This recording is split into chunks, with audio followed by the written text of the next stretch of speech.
The sound of a deadbolt locking. That heavy metallic click. It is a sound you expect in a prison, not in a brightly lit electronics repair shop in downtown Seattle. But that was exactly what I heard when George Higgins, a man I had known since he was just a kid riding bicycles with my son, turned the lock on the backroom door. He did not look at me. His hands were shaking so badly he could barely slide the deadbolt into place.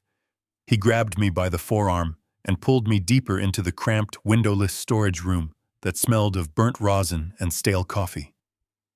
I am a 73-year-old man. I spent 40 years of my life as a structural engineer building steel bridges that can withstand earthquakes. I am not easily shaken.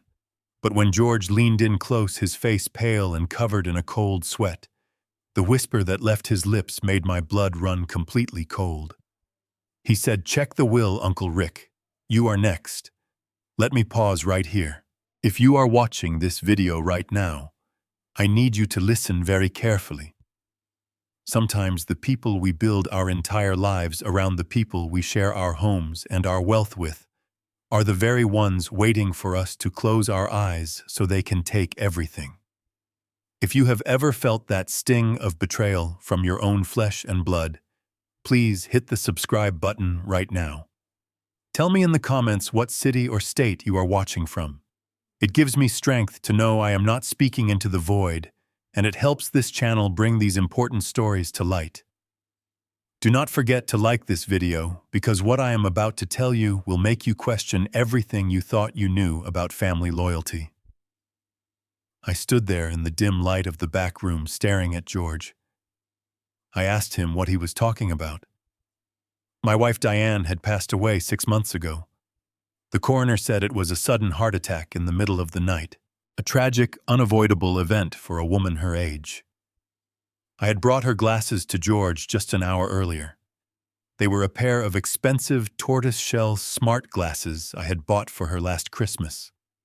Diane had started showing early signs of mild memory loss, nothing severe, just forgetting where she put her keys or whether she had taken her vitamins. The glasses had a built-in camera and voice assistant to help her record small reminders. The right hinge had come loose, and I simply wanted George to tighten it so I could keep them in a memory box on my nightstand. George did not answer my question. Instead, he turned to his cluttered workbench. Monitors cast a harsh blue glow across his face. He picked up Diane's glasses.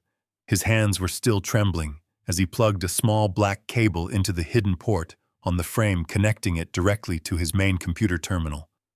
I watched his fingers fly across the keyboard. He was breathing heavily, almost panicking. He looked over his shoulder at the locked door, as if he expected someone to bust through it at any second. I asked him again, raising my voice. "George, what is going on? What do you mean I am next?" George swallowed hard and pointed at the computer screen. He told me that when he plugged the glasses in to run a diagnostic on the onboard memory, he found something buried deep in the system. He explained that someone had tried to wipe the internal drive. They had performed a factory reset, but whoever did it was sloppy. They did not realize that this specific model of smart glasses automatically backs up its video cache to a hidden encrypted partition on the internal drive before any manual deletion can take place. George told me he recovered a video file, the last video file recorded on the night Diane died. I felt a strange pressure building in my chest. A structural engineer knows when a foundation is about to crack. You do not always see it, but you can feel the shift in the weight. My entire reality was resting on a fault line, and George was about to trigger the earthquake. He clicked his mouse. A loading bar appeared on the screen, extracting the recovered file.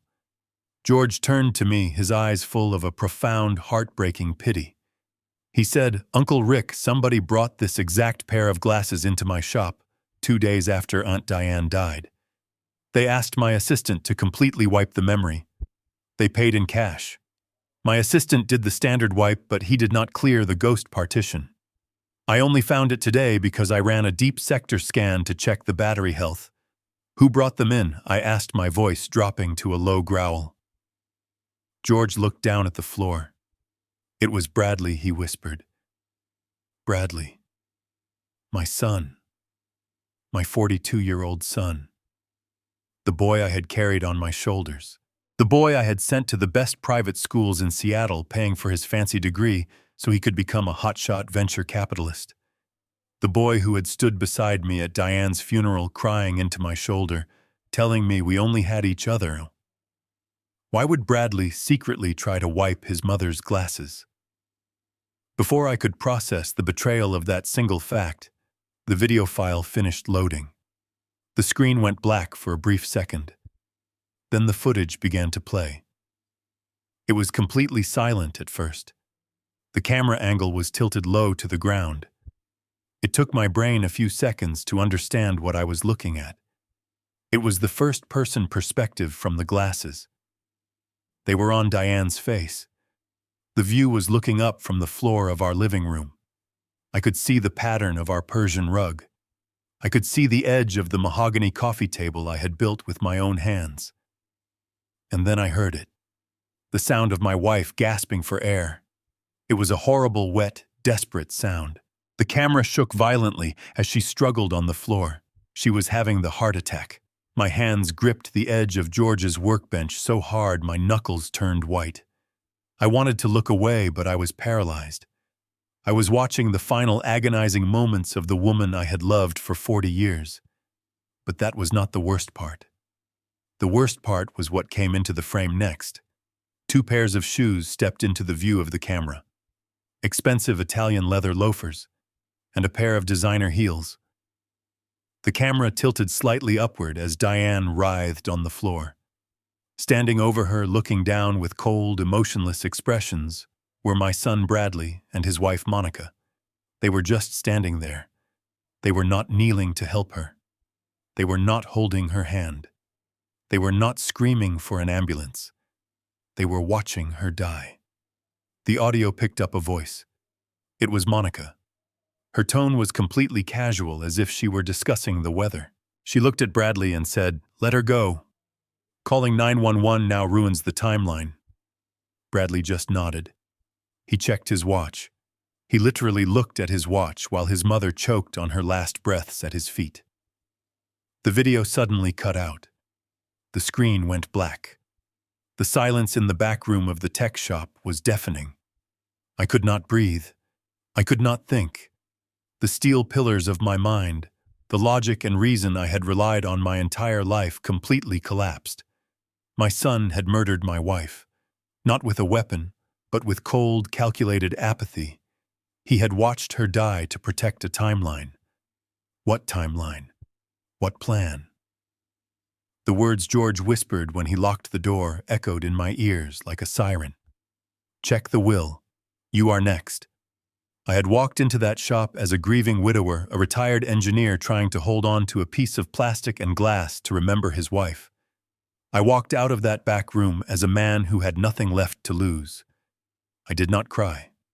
I did not scream. A cold, dark clarity washed over me.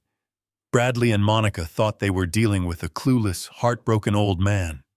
They thought I was just a stepping stone to whatever sick payout they were waiting for. They forgot who they were dealing with. I spent my life building things that could not be broken. Now I was going to use every ounce of my intellect, my resources, and my hidden strength to tear their lives down to the studs. I asked George to play the video again. He looked at me as if I had just asked him to hand me a loaded gun. His hands hovered over the keyboard, hesitating, his eyes pleading with me to let it go. But I did not move. I told him to press play.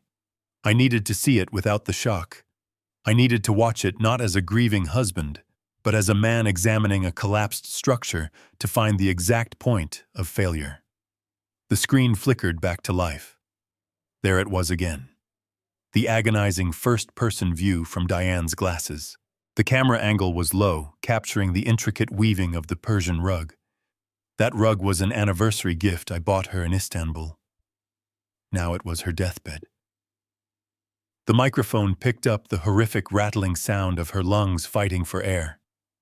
It is a sound that will echo in my nightmares until the day I die. Then came the polished Italian leather shoes. Bradley. my own flesh and blood. Standing right beside him were the sharp designer heels of my daughter-in-law, Monica. I watched their body language this time. There was no panic. There was no sudden shock. They were standing perfectly still like two executives evaluating a real estate investment. Let me tell you about my life before this moment. For 40 years, I worked as a senior structural engineer here in Seattle. If you have ever driven across the city, you have probably trusted your life to the steel and concrete I designed. My job was to calculate stress load bearing capacities and the exact limits of physical tension. I spent decades ensuring that when a storm hit, my bridges would hold. I applied that exact same philosophy to my family. I thought I was building an indestructible foundation for Bradley. When he was young, I worked 80-hour weeks, so he would never know the anxiety of an unpaid bill. I paid his tuition at an Ivy League university in full. When he wanted to start his venture capital firm, I gave him his first round of seed money. I was the reinforced steel in his life, absorbing all the pressure so he could stand tall. But as I stared at the computer monitor watching him look at his watch, while his mother suffocated, I realized the horrifying truth. The bridge I built for my family was completely rotten from the inside out. I had reinforced his wallet, but I had completely neglected to build his conscience. The audio played again. Monica's voice cut through the sound of Diane's suffering. Let her go. Calling 911 ruins the timeline. The timeline. Those two words hit me harder than a physical punch. What timeline were they talking about? A heart attack is sudden. It is chaos. It does not have a timeline unless the event was anticipated or worse, orchestrated. I asked George to pause the video right on Bradley's face. The image froze. I stared into the eyes of the boy I had raised. I looked for any trace of the child who used to fall asleep on my chest while we watched baseball games. I looked for the young man who cried at his high school graduation because he was so proud to make me and Diane happy. There was nothing there. His eyes were flat, impatient, and utterly devoid of humanity. He was looking at his mother not as a human being, but as an obstacle that was finally being cleared from his path. I felt a coldness spread through my veins. It was not the icy grip of panic. It was the absolute zero of pure, unadulterated focus. When a bridge collapses, an engineer does not cry over the twisted metal. He examines the stress fractures. He analyzes the shear forces. He finds out exactly who approved the faulty materials, and he holds them accountable. I turned to George. He was quietly weeping in his chair, wiping his face with the back of his hand. I placed my hand on his shoulder. My grip was firm, steady, and devoid of the trembling that had gripped me just 10 minutes earlier. I told him to make a copy of the file. I told him to put it on an encrypted flash drive, and I told him to completely wipe the system cache, just like his assistant had failed to do. I needed Bradley to believe he had gotten away with it. I needed him to think his secret was safely buried in the grave with my wife. George nodded, his fingers flying across the keyboard to execute my instructions. He asked me what I was going to do. He offered to call the police right then and there. I shook my head. The police would look at a video of two people failing to act during a medical emergency. They might charge them with negligence or failure to render aid, but high-priced lawyers would tear that apart in a courtroom. They would claim shock, panic, or confusion. They would walk away with a slap on the wrist, and they would still have their freedom. No, the justice system was not designed to punish this kind of profound evil. If Bradley and Monica had a timeline, it meant they had a larger plan. And if they had a plan, there was a paper trail. There was a motive. I needed to uncover every single layer of their deception before I finally struck. George handed me a small black flash drive. It felt incredibly heavy in the palm of my right hand. I slipped it deep into my coat pocket. I thanked him, swore him to absolute secrecy, and walked out of the back room. As I stepped out onto the cold, dark, rainy streets of Seattle, the grieving father was forever dead. In his place stood a focused engineer preparing for the greatest demolition of his entire life. I drove back to my empty house in silence. The rain beat against the windshield, matching the rhythm of my racing heart. I parked in the driveway and sat in the car for a long time, gripping the steering wheel until my hands ached. I had to bury the rage. I had to lock it away in a steel vault deep inside my mind. If I walked through that front door looking like a man who knew his wife was murdered, I would lose my only advantage. I practiced my grieving widower face in the rearview mirror. I softened my eyes, slouched my shoulders, and let the exhaustion of my 73 years wash over my posture.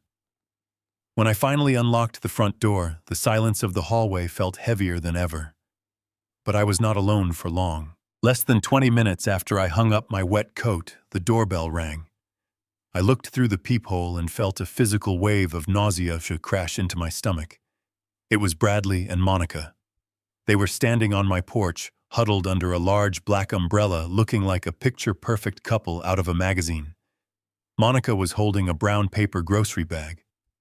I took a deep breath, forced a fragile, trembling smile onto my face, and opened the door. Bradley immediately stepped inside and wrapped his arms around me. He pulled me into a tight hug. His cologne smelled expensive, sharp, and entirely out of place in my quiet home. "Dad," he said, his voice dripping with a sickly, sweet sympathy. "We were just in the neighborhood, and we wanted to check on you. You should not be alone on a gloomy day like this." Monica nodded solemnly, stepping past us to place her grocery bag on the kitchen island.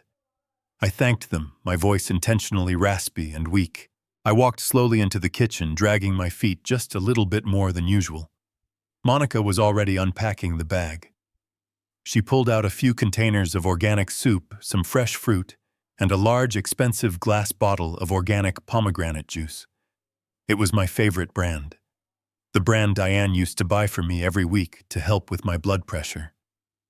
Monica looked at me with those wide, innocent eyes that I now knew were completely hollow. "We brought you some dinner, Rick," she said softly. "Bradley noticed you have not been answering your phone much this week. We are just so worried about your health. You have been looking a little frail lately." The audacity of her words almost made me snap. She was standing in the exact spot where my wife had gasped for her last breath, acting like a concerned angel. I told them I was just tired, that I missed Diane. Bradley placed his hand on my shoulder, giving it a reassuring squeeze. "I know, Dad," he murmured. "We all miss her. But Mom would want you to stay healthy. She would want you to take care of yourself." He reached over, unscrewed the cap of the pomegranate juice, and poured a generous amount into a crystal glass from the cabinet. He slid the dark red liquid across the marble countertop toward me. "Here, drink this," he insisted. "It is packed with antioxidants. It will give you some energy. You need to keep your strength up for the probate meetings next month." I stared at the glass. The dark ruby-red liquid caught the dim light of the kitchen pendant lamps. I reached out and wrapped my fingers around the cold crystal. As I lifted the glass toward my face, the overhead light illuminated the rim.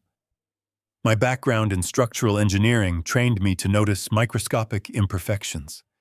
To the untrained eye, the glass looked perfectly clean, but I could see it.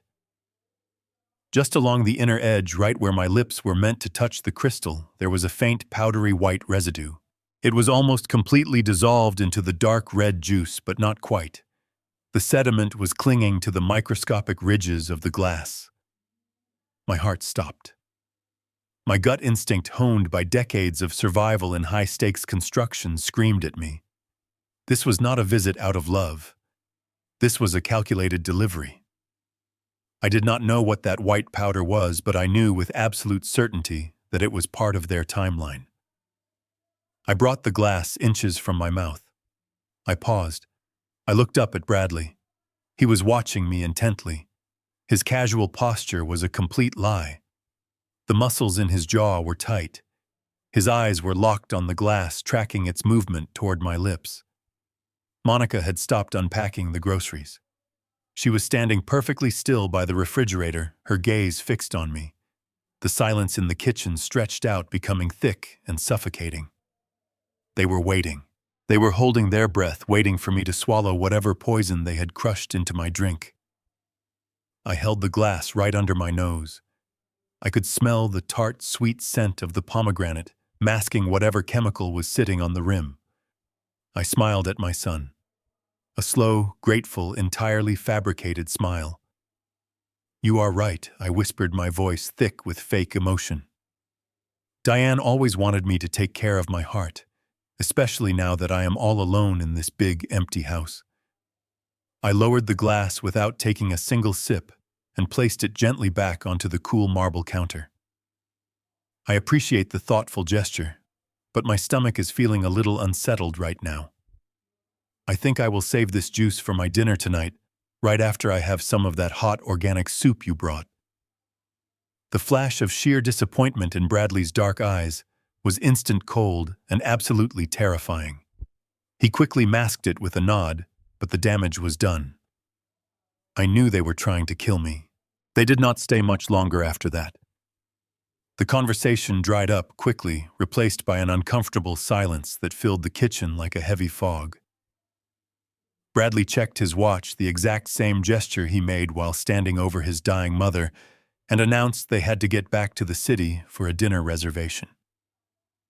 Monica gave me another hollow hug, her expensive perfume lingering in the air, like a toxic vapor.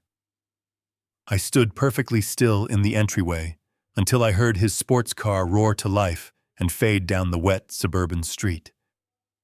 Once the house was completely quiet, I walked back into the kitchen. I picked up the crystal glass. The dark red liquid swirled against the glass, the white residue still clinging to the rim. I did not pour it down the sink. If I poured it down the drain, I would have no visual evidence of their lethal intent. Instead, I carried the glass into the living room. By the large bay window stood a beautiful ficus plant. It was Diane's favorite indoor tree. She used to spend her Sunday mornings carefully wiping the dust off its broad leaves. I stood over the terracotta pot for a moment, whispering a quiet apology to my late wife. Then I tipped the crystal glass and poured the entire contents into the dark potting soil. The earth soaked up the red liquid instantly. I took the glass back to the kitchen and scrubbed it with scalding hot water and dish soap until my hands were raw. That night, I did not sleep.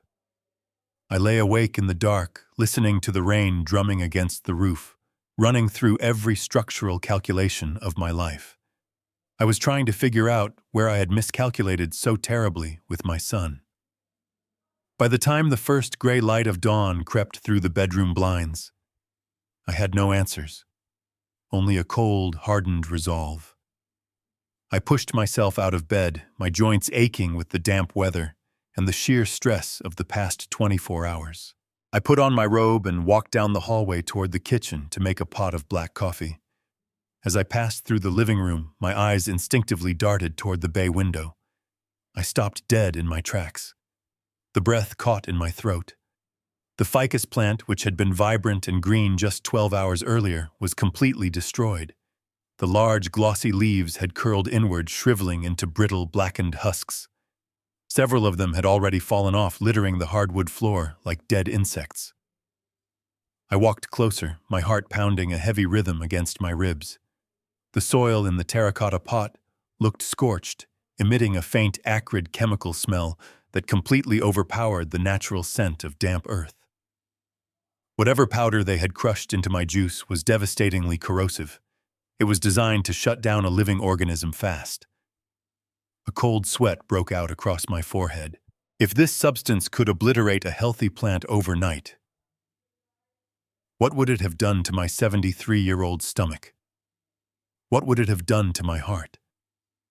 And then a far more terrifying thought struck me like a physical blow.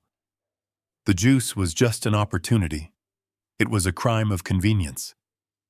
Bradley and Monica were calculated. They had a timeline. If they wanted me out of the way, they would not rely on a beverage I might refuse. They would target something I consumed every single day without question, something I trusted blindly. I turned away from the dead plant and rushed toward the master bathroom.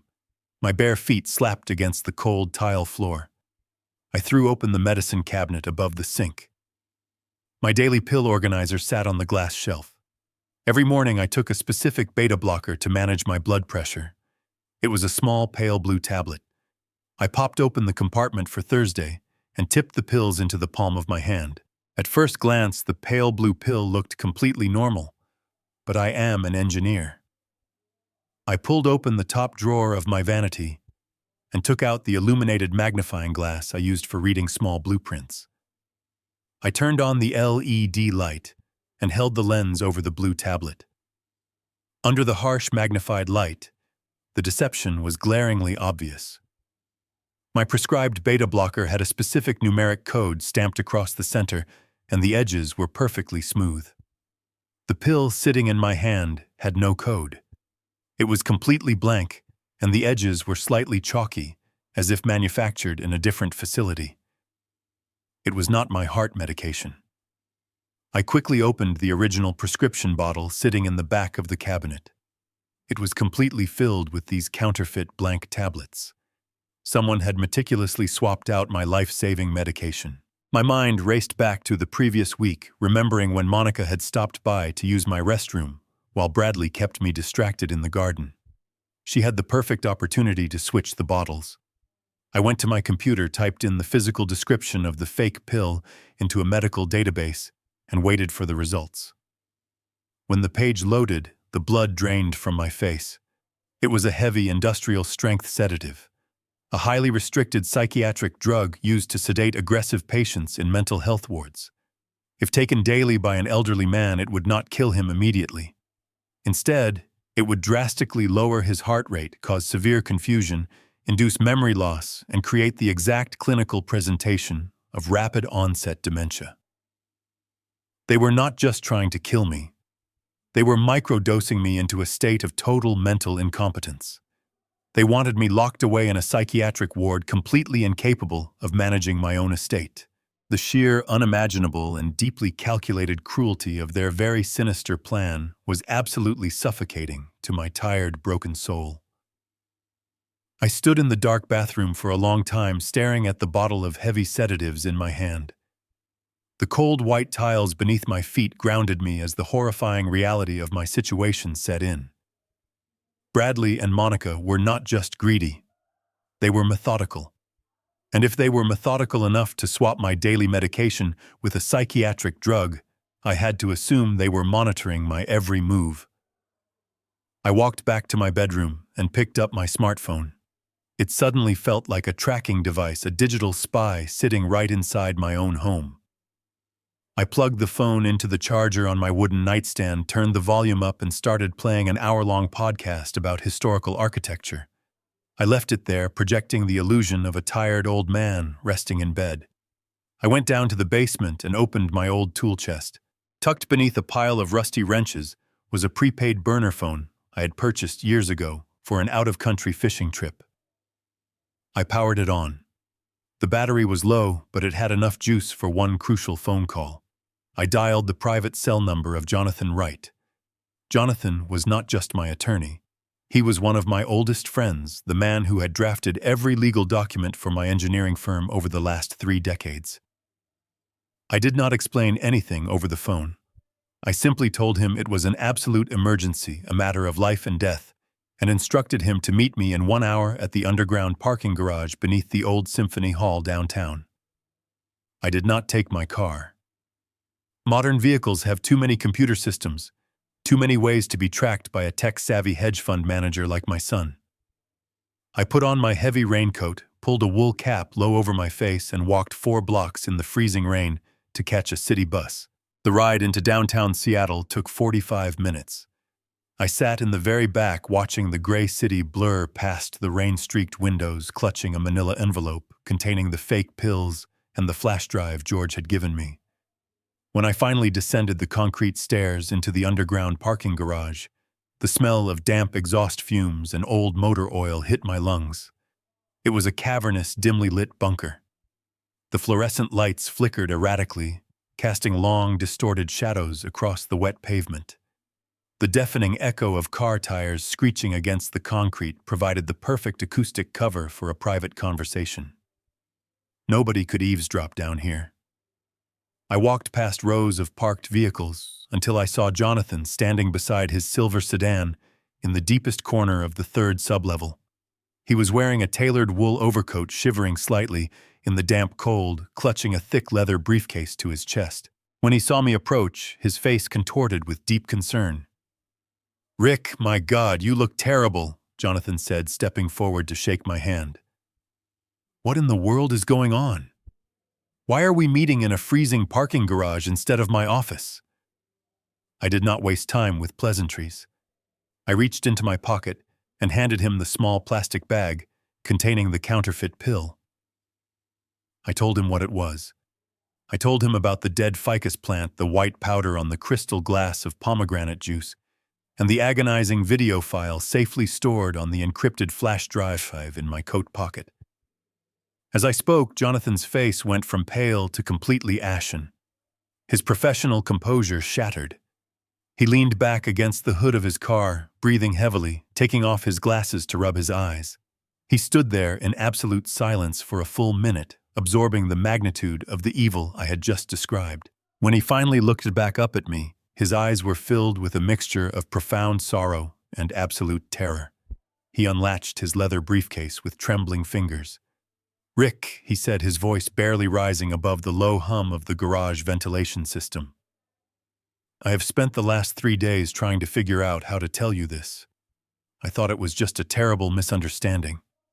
But after what you just told me about the video, everything makes a horrifying amount of sense." He pulled out a stack of legal documents printed on heavy bond paper and handed them to me. The harsh fluorescent light above us illuminated the bold legal text. I looked at the top page. It was a transfer of assets agreement. I asked Jonathan what I was looking at. He took a deep, shaky breath. 5 days before Diane passed away, these documents were filed with the county clerk, he explained. This document legally dissolved your joint ownership of the primary estate. Your $12 million estate, which includes your liquid retirement savings and your shares in the commercial real estate firm, was split. And Diane's entire $6 million was immediately transferred into a private, irrevocable trust. I stared at the signature at the bottom of the page. It was Diane's handwriting. But I knew my wife. I knew she would never do something like this behind my back. I asked Jonathan who controlled this irrevocable trust. Jonathan looked me dead in the eye, and the final piece of the devastating puzzle snapped violently into place. "Bradley controls it," he said. "He is the sole trustee and the sole beneficiary. Diane supposedly signed away her entire life savings to him, effectively cutting you out completely just 5 days before her heart failed. They did not just kill her for sheer convenience, Rick. They killed her for $6 million in cold, hard cash. And if they are trying to drug you into a state of permanent dementia, it is because they desperately need to take legal control of your remaining half next." I stared at the piece of paper in my trembling hands, my eyes locked on the ink that formed my late wife's name. Diane. The cursive loops were identical to the way she had signed every birthday card, tax return, and mortgage document for the last 40 years. To a county clerk processing hundreds of forms a day, it would look flawless. To a probate judge casually glancing over a legal brief, it would pass without a second thought. But they were not structural engineers. I spent my entire career analyzing stress points, weight distribution, and the physical impact of force on different materials. When you draft blueprints by hand, as I did for decades before computers took over the industry, you learn a lot about the pressure of a pen. You learn how ink behaves when a hand hesitates. I ran my index finger over the back of the thick bond paper. I could feel the deep raised grooves where the pen had pressed into the page. Diane had a delicate handwriting. She barely pressed down on the paper when she wrote, leaving a smooth, unbroken surface on the reverse side. This signature, however, was carved into the document with heavy, deliberate force. The person who signed this was trying too hard to perfectly match the loops and slants. They were concentrating so intensely on tracing the shape of the letters that they pushed the ballpoint pen deep into the fibers of the page. It was a mechanical reproduction, devoid of the natural flowing rhythm of my wife's hand. I looked back up at Jonathan.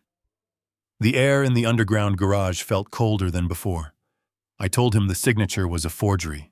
I explained the pressure points, the hesitation marks visible only under close inspection, and the sheer impossibility of Diane gripping a pen with that much force in the final days of her life, when her arthritis had flared up so badly she could barely hold her teacup. Jonathan nodded slowly, his expression grim. He did not doubt me for a single second. He knew Diane just as well as I did. But he was not finished delivering the devastating news. He reached back into his leather briefcase and pulled out another manila folder. The folder looked heavier than the first one. He hesitated for a moment, as if he wanted to shield me from whatever poison was waiting inside those pages. "Rick," he said, his voice dropping to a harsh whisper. "If the forged trust agreement was the motive for Diane's death, this next document is the blueprint for yours." He handed me the folder. I opened it carefully, half expecting the paper to burn my fingers. It was an insurance policy, a massive life insurance policy taken out on my life 3 months ago. I scanned the bold print at the top of the page. The death benefit was staggering. $5 million. My eyes darted down the page to find the listed beneficiary. It was not my son. The sole beneficiary of the $5 million payout was Monica. Bradley had clearly structured it this way to keep his own name clean, using his wife as the financial vessel to collect the blood money.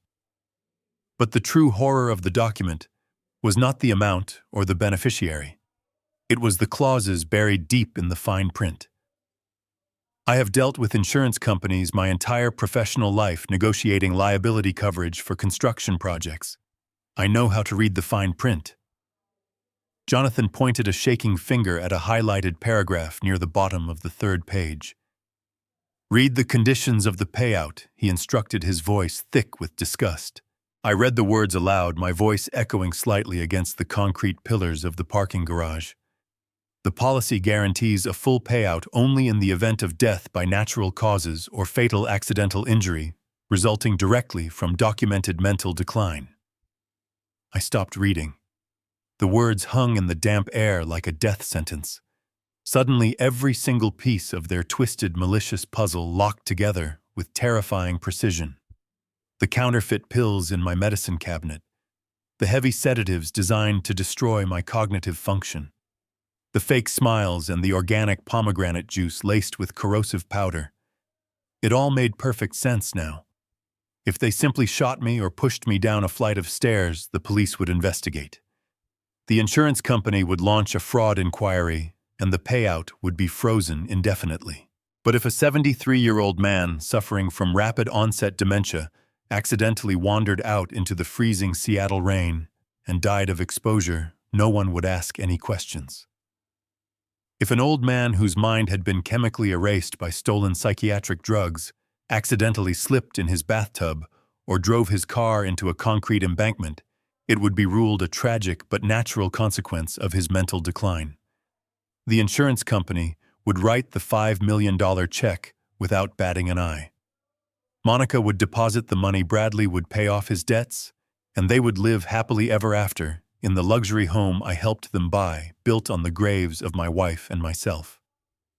They had constructed a perfectly legal, undetectable murder plot.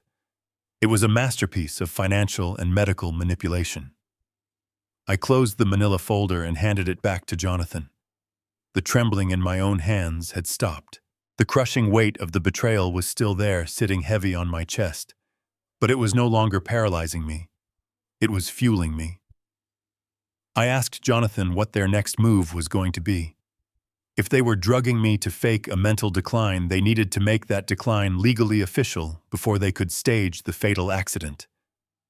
Jonathan took a deep, shaky breath, tightly clutching his heavy leather briefcase against his chest, and prepared to deliver the absolute final crushing blow to my already shattered world. Jonathan reached into the side compartment of his briefcase and pulled out one last document. It was a thin stack of papers. He looked at me with profound sadness. "Rick," He began, his voice barely a whisper.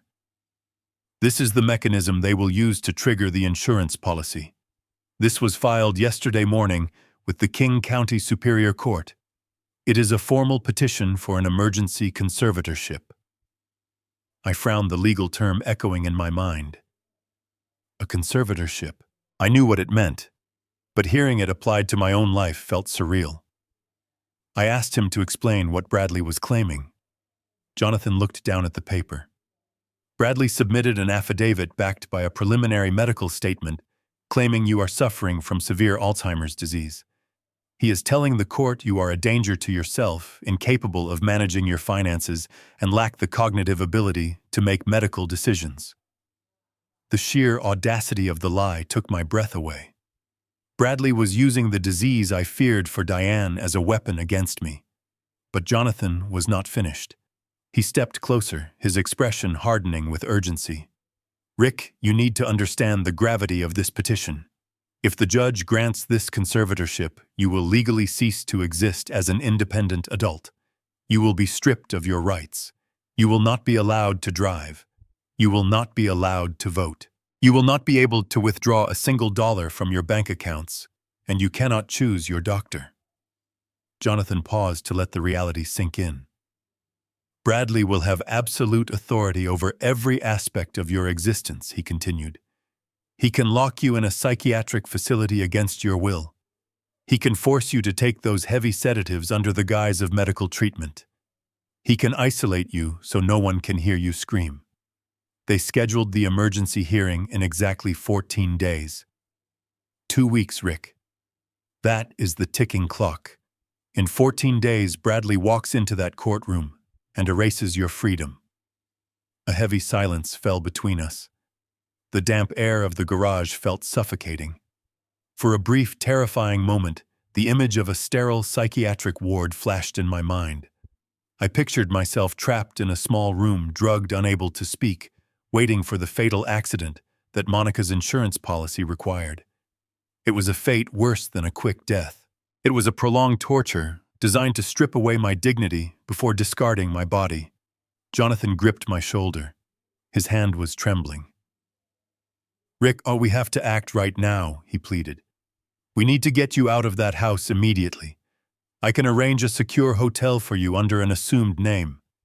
We will hire independent medical experts to evaluate your cognitive health tomorrow morning to counter their fraudulent claims. We can go to the police with the video of Diane. It might not be enough for a murder conviction, but it will throw a wrench into the conservatorship hearing. We have to run, Rick. We have to get you to safety. I looked at my oldest friend. I saw the genuine terror in his eyes, the desperate desire to protect me. I slowly removed his hand from my shoulder. I turned my gaze away and looked out across the dark, echoing expanse of the underground garage. I did not feel the urge to run. I did not feel the urge to hide in some anonymous hotel room while my son dismantled my life and desecrated my wife's memory.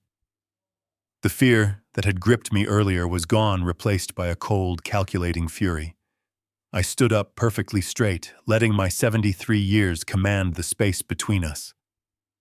I am not running, Jonathan, I said, my voice steady and resonant. I am not hiding in a hotel room, and I am not giving that monster the satisfaction of seeing me retreat. For 40 years, I worked in a profession that required absolute precision, relentless focus, and a complete understanding of structural weaknesses.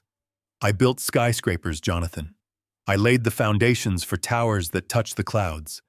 I know exactly how much pressure a support beam can take before it snaps. Jonathan stared at me, completely stunned by the sudden shift in my demeanor. I took a step closer, my eyes burning with unyielding resolve. I have spent my entire life building things up. I continued, the words flowing from me with icy clarity. I built a business. I built a fortune. I built a family. I thought I had built a legacy. But the foundation of that legacy is rotten, and the architects of that rot are sleeping soundly, thinking they have already won. They think I am just a weak, grieving old man who will quietly slip into the shadows of a psychiatric ward. I pulled out the encrypted flash drive, holding it like a physical weapon. "They are wrong," I said, my voice dropping to a low, dangerous register. "I am not going to let them erase me. I am going to use these next 14 days to map out every single crack in their foundation. I am going to find out who they are working with, how they forged those documents, and what they plan to do next. I am going to let them walk into that courtroom believing they have the upper hand." Jonathan swallowed hard, awe and fear washing over his face. "What are you saying?" he whispered. "I am saying that we are not going to play defense," I replied. "We are going to let them build their little house of cards all the way to the top. And then when the entire world is watching, I am going to rip the foundation right out from under them. I built skyscrapers, Jonathan. Now I am going to demolish one, and I am going to make sure Bradley is standing on the top floor when it falls." I left the underground parking garage and took the bus back to my empty neighborhood. My mind was no longer clouded by grief or confusion. It was running with the cold, mechanical precision of a project manager coordinating a major demolition. I did not go to the police. I did not seek out a private investigator from the Yellow Pages.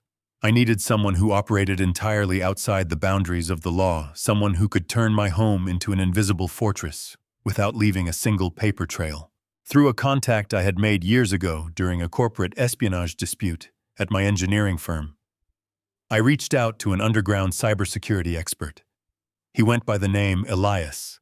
He was expensive, he demanded to be paid in untraceable cryptocurrency, and he promised absolute discretion.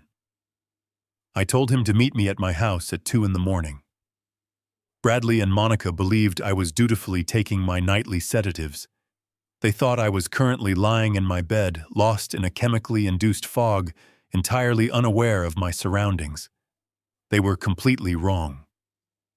I was wide awake, standing by the back door in the pitch-black kitchen, waiting for the shadow to arrive. At exactly 2 o'clock, a soft knock echoed against the heavy oak frame of the kitchen door. I opened it to find Elias standing in the pouring rain. He was dressed entirely in black, carrying 2 heavy reinforced tactical cases. He did not say a word. He stepped inside, wiped his boots on the mat, and gave me a curt nod. I locked the deadbolt behind him. The house was dead silent save for the rhythmic drumming of the rain against the roof shingles. I had built this house from the ground up 30 years ago. I poured the concrete foundation. I framed the walls. I drove every single nail into the floorboards with my own 2 hands. I designed it to be a sanctuary for my wife and my son. A place where the harshness of the outside world could never reach them. As I watched Elias open his cases, revealing tangles of fiber optic wires, microscopic lenses, and advanced listening devices, a profound sense of sorrow washed over me. I was violating the sanctity of my own home. But I had no choice. The sanctuary had already been breached. The monsters were not outside. They had the keys to the front door. I guided Elias into the formal dining room. The space was dominated by a massive imported crystal chandelier hanging from the vaulted ceiling. I remember the weekend I installed that chandelier. Diane stood at the bottom of the ladder, her hands pressed nervously against her cheeks, warning me to be careful as I hoisted the heavy brass fixture into place. Now Elias stood on that very same ladder. He carefully unscrewed a decorative crystal teardrop and replaced it with a flawless acrylic replica containing a 360-degree high-definition camera. He ran a hair-thin wire up the heavy brass chain, splicing it directly into the main power line. Next, we moved into the grand foyer. Flanking the front entrance were 2 heavy bronze statues of rearing horses I had purchased from an estate sale in London. Elias pulled a high-speed precision drill from his case. The sound of the drill biting into the thick metal was agonizingly loud in the quiet house. But I knew the heavy insulation I had installed in the walls would muffle the noise from the street. He hollowed out the dark eyes of the horses and inserted microscopic lenses. Every person who walked through my front door would now be watched by the cold, unblinking eyes of those bronze figures. From there, we moved through the hallways and the living room. Elias dismantled the smoke detectors I had meticulously wired into the ceiling 20 years ago to keep my family safe from fire. Inside the plastic housing of each detector, he planted military-grade omnidirectional microphones capable of picking up a whisper from 40 feet away. I watched him work with a detached clinical fascination. I traced my fingers along the smooth, sanded edge of the mahogany doorframe. I remembered sanding that wood until my hands blistered, wanting everything to be perfect for Bradley's childhood home. I had spent decades trying to protect him from the world. I had built walls to keep him safe. Now I was lacing those same walls with digital tripwires to catch him in the act of destroying me. The irony was a bitter pill harder to swallow than the fake sedatives sitting in my bathroom cabinet. I was turning the monument of my family's love into an execution chamber for my only child. By 5 a.m, the installation was complete. Elias had transformed the dusty, unfinished root cellar in my basement into a state-of-the-art command center. 2 large curved monitors sat on a folding table glowing brightly in the damp darkness. I sat down in the creaky wooden chair in front of the screens. Elias handed me a small encrypted tablet. He explained that all the video and audio feeds were routed through a highly secure server located in a safe jurisdiction. I swiped my right index finger across the cold glass screen of the tablet. Instantly, the monitors flared to life. The dining room, the foyer, the living room, and the kitchen were displayed in high-definition video. Even in the pitch black of the early morning, the infrared sensors illuminated every corner with a ghostly green glow. Elias packed his bags, collected his payment, and vanished into the rainy dawn as quietly as he arrived. I sat alone in the basement, watching the silent feeds of my empty house. Bradley thought I was a ghost, fading away into dementia. But as I stared at the monitors, I realized the absolute truth. I was that ghost, and I saw everything. For 3 days, my life became a masterclass in deception. I maintained the posture of a man whose mind was slipping into dementia. When Bradley and Monica visited, I purposely forgot their names. I misplaced my keys in the refrigerator. I stared blankly at the dark television. Playing the victim, I saw triumph in my son's eyes. They thought the sedatives worked perfectly. They thought they had broken me. When their car left the driveway, the act dropped. I locked the doors, drew the curtains, and descended into my basement command center. I spent hours watching recorded feeds, listening to conversations, waiting for a slip. It happened on a Tuesday afternoon. The rain paused, leaving a suffocating humidity. Bradley arrived unannounced. I was in the basement when the bronze horse caught his key in the lock. I froze, holding my breath, as the camera tracked his movement. He did not call my name. He did not check if I slept. He moved quickly into the dining room, his shoes echoing against the hardwood. He paced furiously beneath the crystal chandelier, unaware a high-definition camera tracked his every step. His pale face glistened with cold sweat, his hands trembling uncontrollably. This was not the arrogant predator from the video of my wife's death. This was a man who was fundamentally terrified. He pulled his smartphone from his pocket and dialed. The microscopic microphone hidden inside the smoke detector amplified the audio with terrifying clarity. I reached over and adjusted the volume dial on the mixing board, making sure I would not miss a single syllable. The phone rang twice before a deep, gravelly voice answered on the other end. Bradley did not even wait for a greeting. He just started pleading. "I told you I need more time," Bradley said, his voice cracking with sheer panic. "I am doing everything exactly as we agreed. The medical records are being altered right now. The conservatorship hearing is set for next week.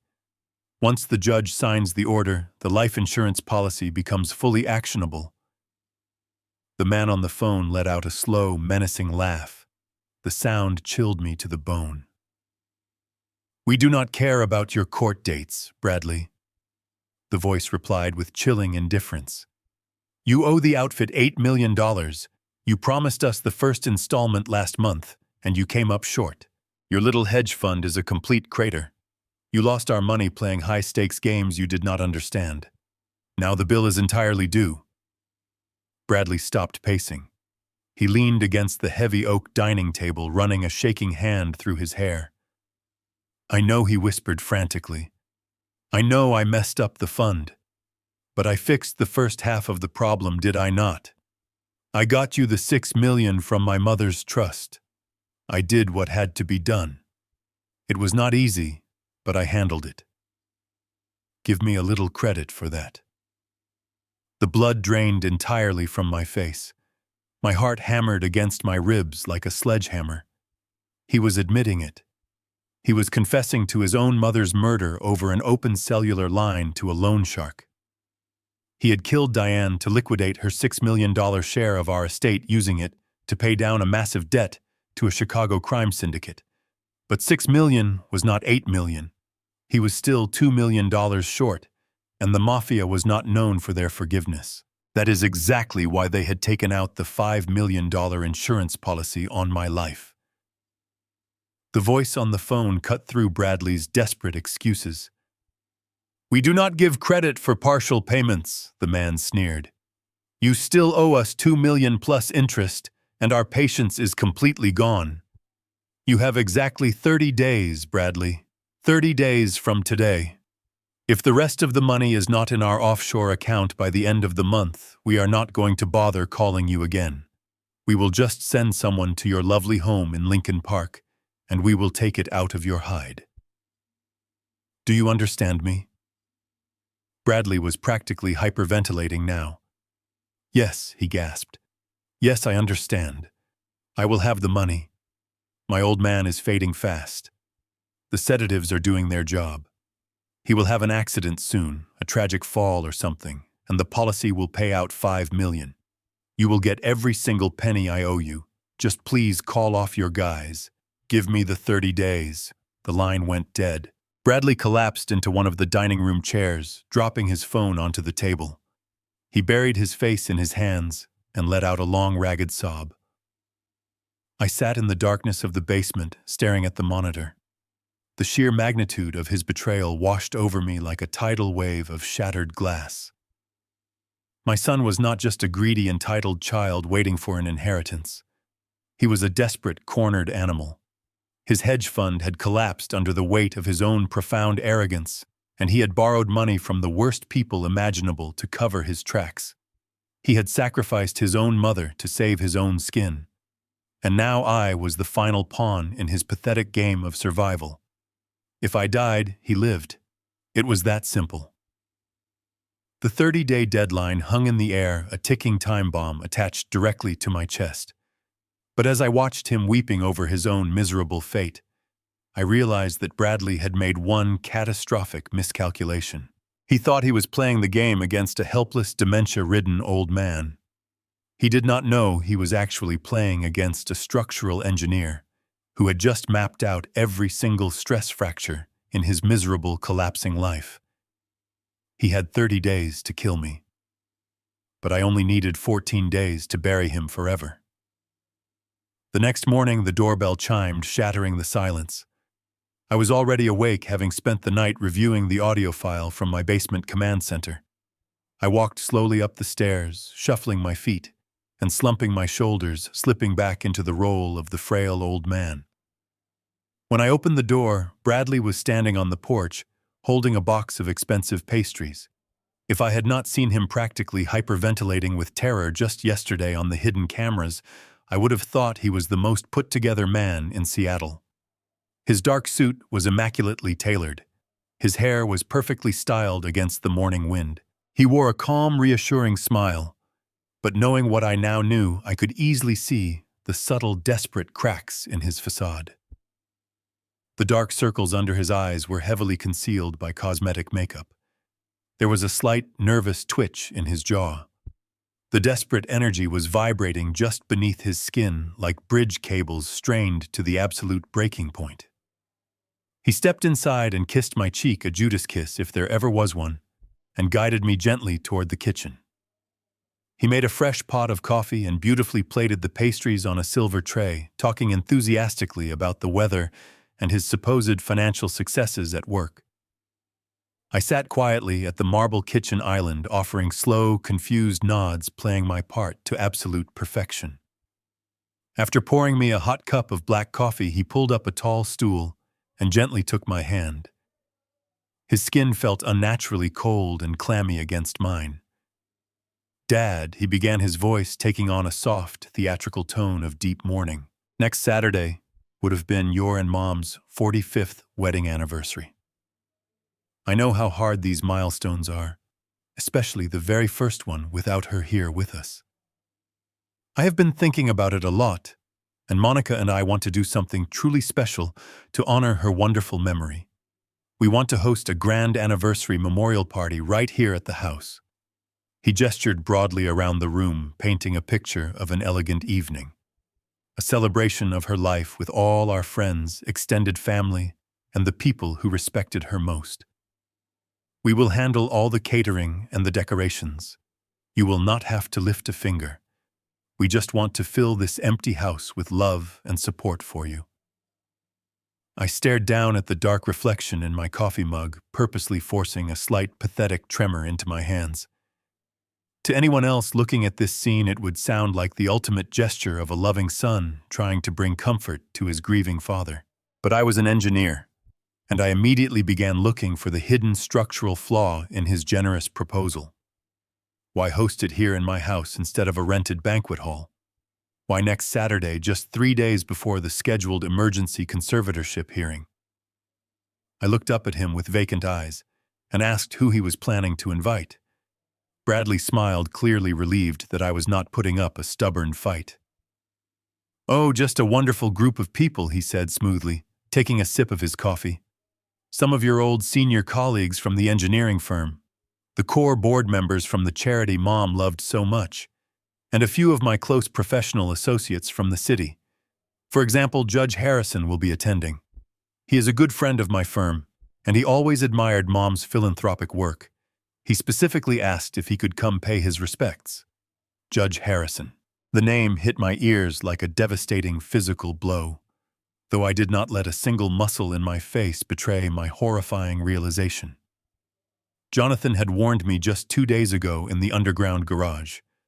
Judge Harrison was the exact magistrate assigned to preside over the emergency conservatorship petition Bradley had quietly filed.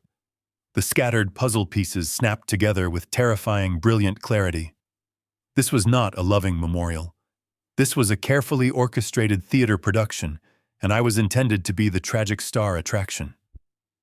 The Chicago Mafia had given Bradley a strict 30-day deadline to pay the remaining $2 million. He could not afford to wait for me to slowly deteriorate from the fake beta blockers over several months. He needed to accelerate the timeline immediately. He needed the conservatorship granted right now, so he could legally seize control of my assets and then arrange my fatal accidental death to collect the $5 million insurance policy. But judges can be highly unpredictable. Sometimes they order independent medical evaluations. Sometimes they delay their rulings for weeks. Bradley could not afford a single delay. He needed the judge to see my supposed insanity with his own 2 eyes. I realized his plan. Next Saturday, my home would be filled with Seattle's elite, my former colleagues, and the one man who held the power to strip away my human rights. During the party, surrounded by witnesses, Bradley and Monica were going to drug me. Not with the slow-acting sedatives they had been slipping into my medicine cabinet, but with something fast, aggressive, and highly hallucinogenic. They would serve me a poisoned drink laced with a chemical that would cause a severe public psychotic break. They wanted the judge to watch me lose my mind in the middle of my own living room. They wanted me screaming at ghosts, knocking over tables, and appearing completely disconnected from reality. A breakdown of that magnitude would instantly eliminate any doubt in the judge's mind. The conservatorship would be granted the next morning without a second thought. I looked at my son, the desperate animal smiling warmly at me across the island, and gave him a slow, grateful nod. I told him it was a beautiful idea. I told him his mother would have loved it. The days leading up to the party were a whirlwind of fabricated affection and meticulously planned chaos. By late Friday afternoon, my house was overrun. Caterers marched through the doors carrying silver chafing dishes and crates of champagne. Florists arranged bouquets of white lilies on every available surface. Bradley and Monica directed the crew, acting like they already owned the property. I wandered through the bustling hallways, shuffling my feet, occasionally asking the same questions twice to maintain my illusion of a failing mind. Monica would pat my arm with condescending sweetness, guiding me out of the way of the workers. At 3 in the afternoon, I rubbed my eyes, feigned an exhausted yawn, and said I needed a long nap. They rushed me toward the stairs, eager to have the old man out of the way. But I did not go to my bedroom. I slipped down the back staircase and locked myself inside the basement command center. I sat down in the creaky wooden chair and activated the tablet. The monitors flared to life, dividing my home into high-definition grids. I watched Bradley arguing with a caterer over the temporary bar. But my eyes were immediately drawn to Monica. She was standing in the foyer, her head on a swivel, checking the sightlines of the hallway. Satisfied the workers were occupied, she slipped off her designer heels. She moved with practiced, silent steps up the grand staircase. My heart rate quickened as I tracked her progress from the hallway camera to the upstairs landing. She paused outside my master bedroom. She gently pressed her ear against the heavy mahogany door, listening for any sounds of a sleeping man. When she heard only silence, she slowly turned the brass handle and stepped inside my private sanctuary. The camera Elias had cleverly hidden inside the bedroom smoke detector captured her every move in stunning 4,000-pixel resolution. The infrared sensor bathed her in a sharp, ghostly light, highlighting the cold, predatory focus on her face. She did not hesitate. She did not cast a guilty glance around the room. She walked with absolute chilling purpose directly toward my walk-in closet. Hidden behind a row of my winter coats was a heavy steel wall safe. It was where I kept my vital documents, my passport, the deed to the house, and a comprehensive file containing my complete medical history. I watched as she reached behind the coats, her manicured fingers resting on the digital keypad. I leaned closer to the monitor, my breath caught in my throat. How could she possibly know the combination? I had never written it down. I had never spoken it aloud. And then a sickening memory flashed in my mind. 3 months ago, shortly after the funeral of Diane, Monica had insisted on helping me organize some insurance papers. She had stood right beside me, holding a cup of tea, perfectly positioned to watch my fingers punch the 6-digit code. She had memorized it, filing it away for this exact moment. On the screen, she typed the numbers with rapid, confident precision. The heavy steel door clicked and swung open. She reached inside and pulled out the large, thick manila folder full of my private medical records. Inside that folder were the results of a comprehensive neurological evaluation I had voluntarily undergone just 2 months prior, a precautionary measure after losing my wife. The documents legally certified that I possessed the cognitive function of a man 20 years my junior. My memory was flawless, my reasoning was sharp, and there was absolutely zero evidence of dementia. Monica opened the folder quickly, verifying the contents. Then she unzipped her oversized leather tote bag. She pulled out a nearly identical manila folder. I watched as she swapped the documents. She stuffed my genuine clean medical records deep into her bag, effectively erasing the legal proof of my sanity. In their place, she slipped the forged documents into my safe. I did not need to read the papers to know exactly what they said. They were the fraudulent evaluations Bradley had purchased from the corrupt doctor, officially diagnosing me with a highly aggressive terminal memory disease. They detailed a tragic history of paranoia, severe memory loss, and unpredictable outbursts. If the judge demanded proof of my mental decline during the conservatorship, hearing Bradley would simply point to my own safe. The authorities would open it, find the forged documents, and conclude that I had locked them away in a state of paranoid denial. It was a brilliantly evil maneuver, designed to use my own security measures against me. Monica carefully closed the heavy steel door of the safe, ensuring the electronic lock engaged with a solid beep. She adjusted the row of winter coats to perfectly conceal the metal keypad, erasing any trace of her intrusion. She slipped her shoes back onto her feet, smoothed out the wrinkles in her expensive dress, and walked out of the master bedroom with the calm, casual demeanor of a woman who had just finished arranging a vase of flowers. She had no idea that every single second of her federal crime had been meticulously captured, time-stamped, and automatically uploaded to an encrypted offshore server. I sat back in the darkness of the basement, my hands resting calmly on the folding table. I did not feel the crushing weight of betrayal anymore. The shock had completely burned away, leaving behind a pure, crystallized focus. They had forged the signature. They had bought the poison. Now they had planted the false evidence. The timeline was fully established, and the stage was perfectly set for their final act. I reached over and tapped the screen of the tablet, saving the high-resolution video file into a newly created folder. I titled it with her name. The trap was fully closed. Now all I had to do was wait for the party to begin and watch them walk right into it. I did not leave the basement for the rest of the evening. I sat in the dim light of the monitors, the silence of the underground room pressing heavily against my shoulders. Upstairs, the house was filled with the sounds of preparations, the clinking of glasses, and the low hum of voices. They were building a stage for my destruction, but down here I was arming a devastating countermeasure. Just past midnight, my burner phone vibrated against the wooden table. It was a single encrypted text message from Elias. The message contained only a string of numbers, an IP address, and a complex decryption key. I quickly typed the credentials into my secure tablet. A loading screen appeared, replaced seconds later by a vast, organized directory of digital files. Elias had not just cracked Bradley's personal devices. He had bypassed the firewalls of my son's offshore financial servers. He had struck the absolute jackpot.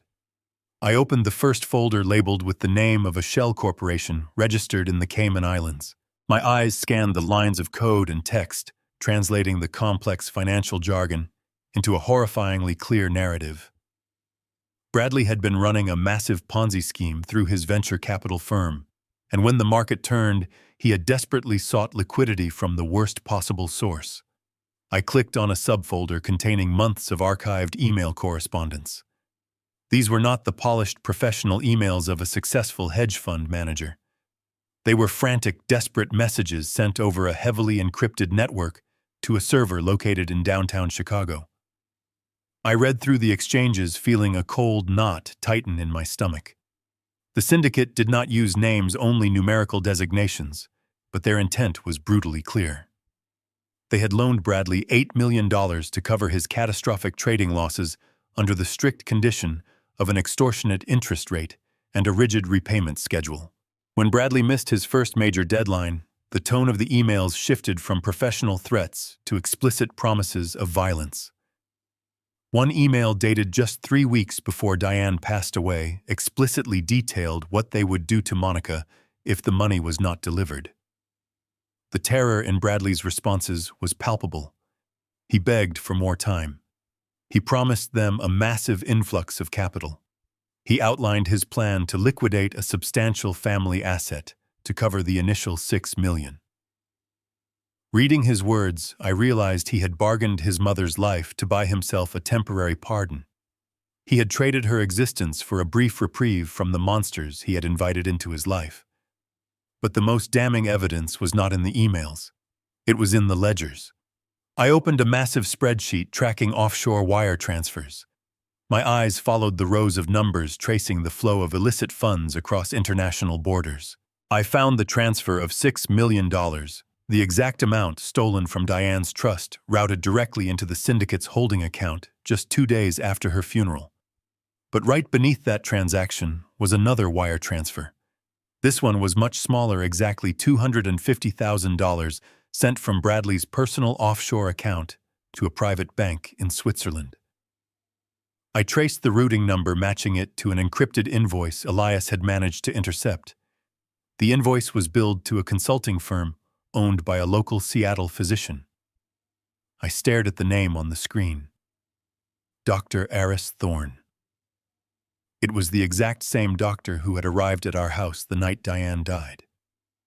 The man who had signed her death certificate confidently ruling her passing as a natural myocardial infarction, thereby completely avoiding a mandatory autopsy. Bradley had not just let his mother die on the floor. He had paid a corrupt medical professional $250,000 to look the other way, to legally sanitize the murder, and to pave the way for his massive financial windfall. The absolute depravity of the entire criminal conspiracy was truly staggering to comprehend. I leaned back in my creaky chair, the harsh glow of the monitors casting long shadows across the damp concrete walls. Every single piece of this massive twisted puzzle was now resting in the palm of my hand. I had the horrifying video of Bradley and Monica standing over my dying wife. I had the clear audio recording of his desperate confession to the violent loan shark. I had the high-definition footage of Monica planting the forged medical records in my personal safe. And now I finally possessed the indisputable financial records, proving the ruthless extortion, the theft, and the bribery of a medical official. I began to compile the files. I created a master digital dossier organizing the evidence into a clear, undeniable timeline of their crimes. I meticulously formatted the documents, ensuring the wire transfers, the emails, and the videos were seamlessly linked together in a presentation that no judge, no jury, and no defense attorney could ever dismantle. I backed up the entire folder to 3 separate secure offshore servers and downloaded a final copy onto the heavy black flash drive sitting on my desk. I closed the laptop. The net was completely drawn. The trap was locked. I sat in the darkness listening to the faint sounds of the party preparations continuing above me. Bradley thought he had orchestrated the perfect crime. He thought tomorrow night would be his ultimate victory. But he had fundamentally misunderstood the man he was trying to destroy. I closed my eyes and made a silent vow to the memory of my wife. I would let them have their grand party. I would let them gather their powerful friends, their corrupt doctor, and their unsuspecting judge. I would let them raise their glasses in a toast to their own brilliant deception. And then when they were standing at the very peak of their arrogance, I would unleash a storm that would wipe their names from the face of the earth. The house was finally completely quiet. The caterers had left hours ago, and the massive floral arrangements sat in the dark dining room like decorations for a beautiful, wealthy tomb. Every shadow in the hallway felt heavy with the anticipation of the coming storm. I stood in the foyer staring at the hidden camera in the bronze horse before I finally turned to leave. I put on my heavy wool coat and grabbed the keys to my old rusted pickup truck, the one I kept parked behind the garage.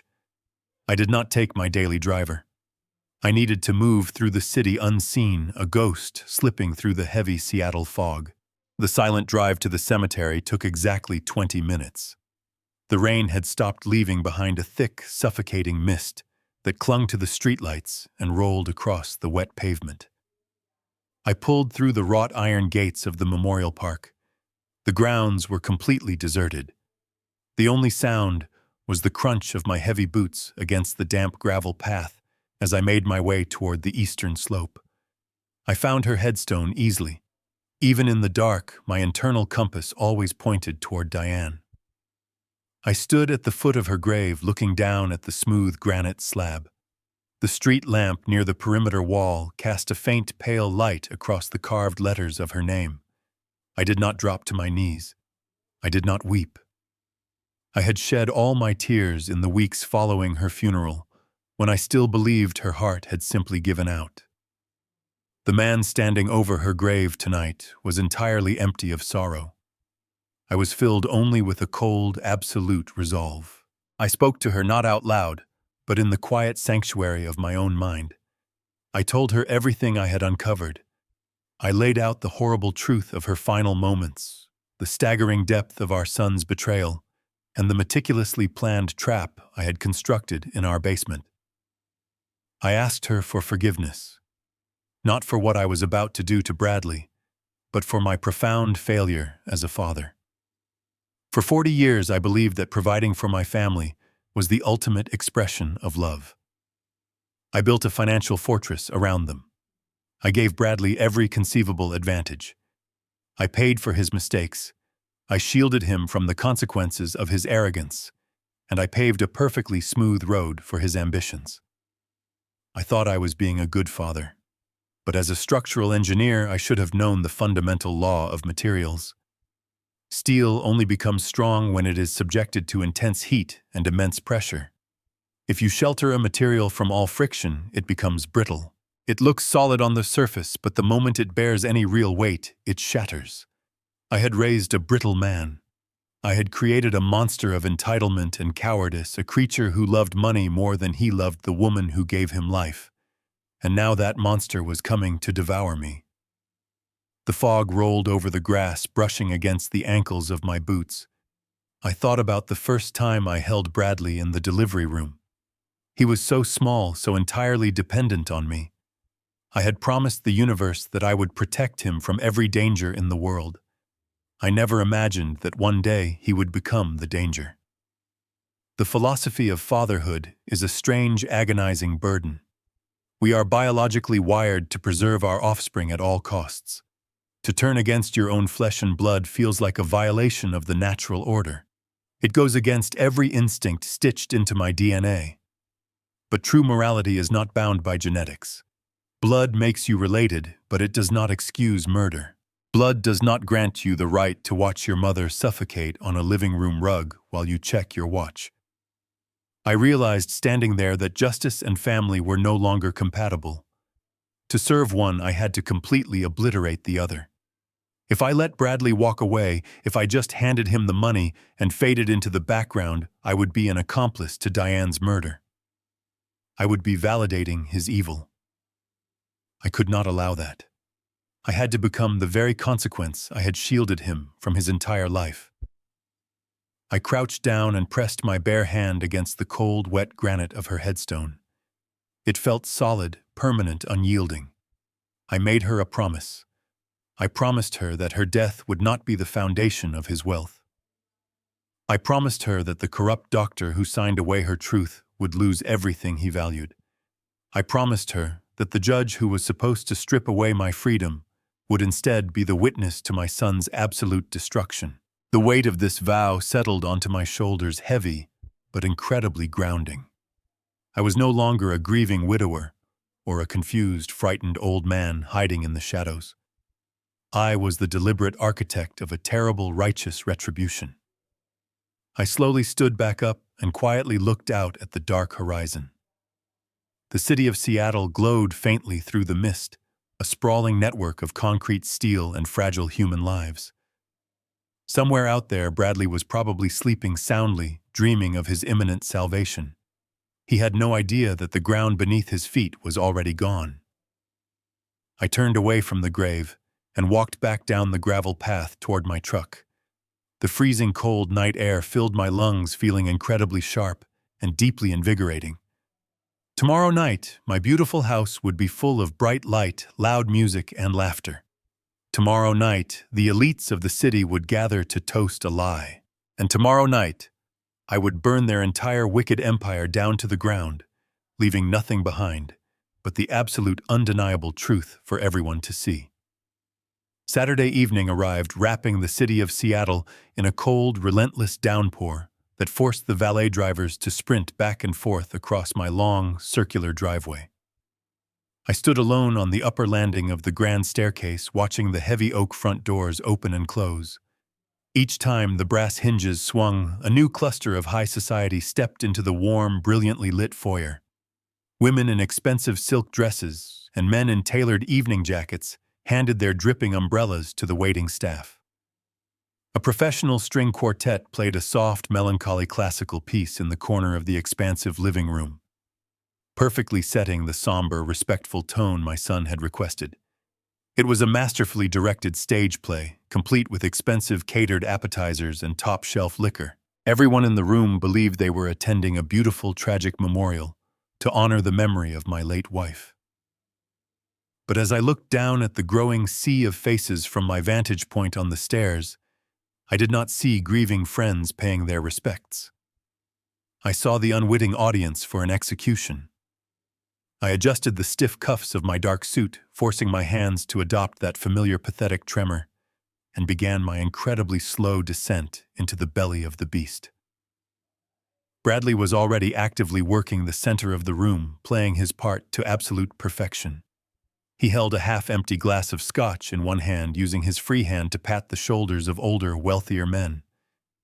He projected the exact image of a dutiful, heartbroken son desperately trying to hold his shattered family together. I shuffled past a group of my former engineering partners, offering them a weak, confused smile when they leaned in to express their deepest condolences. I did not want to speak to them. I needed to identify the key players in my son's deadly game. I needed to see the faces of the men who were brought here to destroy my life tonight. I spotted him almost immediately near the roaring fireplace. Judge Harrison. He was a tall, imposing man with thick silver hair and a stern, authoritative posture. He was nodding solemnly as Bradley whispered something urgent into his ear. The judge briefly looked up, making direct eye contact with me across the crowded room, and his severe expression softened into a mask of profound, misguided pity. He had already made up his mind before the hearing even started. He believed the lie of my dementia. And standing just a few feet away from the judge, nervously sipping red wine near a massive floral arrangement, was Dr. Eris Thorne. The corrupt physician looked terrified. His eyes constantly darted around the room, completely lacking the arrogant confidence of my son. He knew he had committed a massive federal crime by falsifying the death certificate, and the sheer anxiety of his guilt was practically vibrating off his sweating skin. The classical music shifted to a slightly brighter tempo, and that was when I saw her. Monica emerged from the swinging kitchen doors, gliding through the dense crowd, with the effortless grace of a venomous snake slipping through tall grass. She was wearing a perfectly tailored, understated black dress that screamed quiet wealth and false modesty. But it was not the expensive dress that made my stomach turn into a cold, hard knot. It was the jewelry draped around her neck. She was wearing Diane's favorite pearls. They were a rare, perfectly matched string of South Sea pearls I had purchased for our 30th wedding anniversary. Diane had cherished them more than any other possession. She only wore them on the most special occasions, treating them with a delicate, loving reverence. Seeing those beautiful pearls resting against the skin of the woman who had coldly ordered her death was a devastating physical violation. It was a sickening, deliberate display of total dominance. Monica was wearing my dead wife's pearls to her own memorial party, a silent, mocking declaration that she had won the war. It was her way of proving she had consumed Diane's life and was now proudly wearing the spoils of her dark victory. I felt a sudden surge of pure, blinding rage rise in my throat, threatening to completely break my carefully constructed facade. I had to bite the inside of my cheek so hard I instantly tasted the sharp, metallic tang of my own blood, just to keep my expression blank and vacant. Monica quickly spotted me standing near the dining room table. Her dark eyes locked onto mine, and the corners of her mouth curled into a sweet smile. She turned to a passing waiter, smoothly taking a silver tray that held a single crystal flute of vintage champagne. She dismissed the waiter with a flick of her wrist and began walking toward me. I noticed Bradley had repositioned himself near the fireplace, ensuring Judge Harrison had a clear view of me. The trap was finally springing shut. Monica stopped right in front of me, her heavy perfume mingling with the sickeningly sweet scent of the funeral lilies. "You look exhausted, Rick," she said, her voice dripping with artificial honey. "I had the caterers pour you a special glass of your favorite vintage to calm your nerves." She held the polished tray out toward me. I knew exactly what was hidden inside that glass. It was an aggressive, potent hallucinogen designed to trigger a massive psychotic break in front of the judge. I slowly reached out my hand, trembling violently, playing the role of the frail old man one last time. My fingers wrapped around the cold crystal stem. I lifted the glass. Monica did not look away. Across the room, Bradley stopped talking. Dr. Thorne was staring at me. I brought the champagne up toward my face, making direct eye contact with Monica. I opened my mouth, parted my lips, and let the cold edge of the poisoned crystal press gently against my teeth. I tilted the crystal flute backward, letting the cold, effervescent liquid pool at the back of my throat. I did not swallow a drop. My muscles tensed as I held the toxic mixture away from my tongue. I immediately reached into my suit pocket with my free hand, pulling out a thick, dark, monogrammed handkerchief. I pressed the heavy fabric tightly against my mouth and let out a violent, ragged cough. I bent forward, feigning a sudden choking fit, and quietly spat the entire mouthful of laced champagne deep into the absorbent cloth. I coughed twice more for good measure, making sure my face turned slightly red from the exertion. Monica took a step back, a flash of genuine irritation crossing her perfectly composed features before she forced her sympathetic mask back into place. "Oh my goodness, Rick. Are you all right?" she asked loudly, ensuring the guests standing nearby could hear her. She gently patted my shoulder, though her touch felt like the brush of a cold reptile. I nodded weakly, keeping the damp handkerchief pressed against my lips, and mumbled an apology. I told her the bubbles had just gone down the wrong pipe.